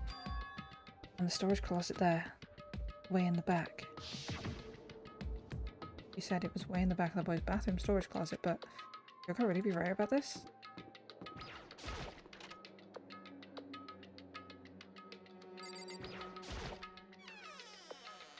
This is a normal storage closet as far as I can tell. Yoko told me about. Could it really be hidden here? It was way in the back of the storage closet. I mean, seriously? Without thinking, I placed my hand on the back of the storage closet. And suddenly, as if I were being yanked in, Geshunk. At the same time as I heard that sound, I felt awful. I had no idea what was going on. Bump. I'd fallen through the back of the storage closet. Huh? It turns out the back wall was like a revolving door, and I'd made my way to the other side. was like Kyoko had said. Correct. In the boys' bathroom on the second floor, there's a storage closet. And way in the back of that closet, there's a secret room. I was laid in my bed. Why did I see a fire engine doing a Simpsons hit and run? I'll jump. Because it was Celeste's execution. She was going to get burned to death. Then the fire truck came and ran her over instead. So this is a secret room. But what's in here? There's a bunch of files on what look like volume after volume of yearbooks. All covered in dust. Looking at everything, one file on the edge of the bookshelf caught my eye. What's being had in my student registry? That's the one thing in here not covered in dust. Someone been looking at it recently? I slipped the file into my hands, but before I had a chance to take a look at it, I slipped a paper fell out of the file and turned my attention to it. What is this? Must not leave. That's kind of weird. I can understand if it said, like, I can't leave, but you must not leave? What is this? My head feels funny. This strange sensation, it's like deja vu. Those words, you must... I've seen them somewhere before, but I can't quite remember. What do I know? What don't I know? Oh. Well, strange sound rang out in my head. I felt like it was shaking my brain back and forth, and then darkness. I don't understand what's happening. I don't know what started it. It's over. With that, I opened my eyes. Didn't know how long it'd be. Yeah. No. Finally something hit me and I lost consciousness. That's all I heard. Self-throbbing pain. Not much at least. An empty bookshelf, huh? Empty. Gone. All gone. The yearbooks, the student registry, and even the note that fallen on the floor. It's all gone. What does this mean? But my brain refused to do any more work. The incessant pain in my head had begun to spread across the rest of my body. For now, I should just go back to my room. Get some rest. At the end of this chapter, my body was heavy with pain and my mind heavy with thought. I dragged myself back towards my room. Somehow I made it back to the first floor of the school. The farther I walked, the more I felt. Things are getting blurry. I can't see in front of me. I couldn't stop my phone from collapsing right there. After that. As if from a vast distance, I heard a sound. It was faint but undeniable. The sound is... As I desperately hauled my shaky frame towards the gym, the sound got stronger and stronger. What's going on? It can't be nothing.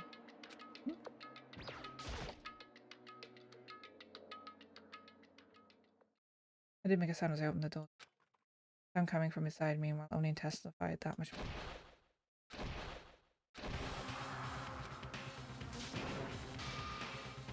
Oh, Sakura's beating the shit out of Monokuma. For me, there raged a battle beyond anything humanly possible. No, one side's not human, that's for sure, but regardless, I couldn't stop staring. I've got to move and breathe. Why, you? What do you think you're doing? I asked you a question. What's the meaning of this? How dare you defy me? This wasn't part of the deal! The deal? I've made a decision. I will no longer retreat, no longer compromise, no longer regret. I've made my decision. I'm going to resist you. Okay. I want to commit something SpongeBob and I can't unhear it. Not really? But you do realize what will happen if you go through with this, right? You haven't forgotten, have you? What I'm holding hostage? What am I looking at? What am I hearing? Hostage? Then could it be the last of my spies? Oh, B. Phase B, I can go pee pee. How many's left now? Oh, only 7 of us? Jesus. Ebedeezers. Ebewoozers. You received the super rope just as present. Yay. Right. I'm ending this here. I will be back tomorrow at 10 PM GMT again. So, we will be carrying on the next chapter.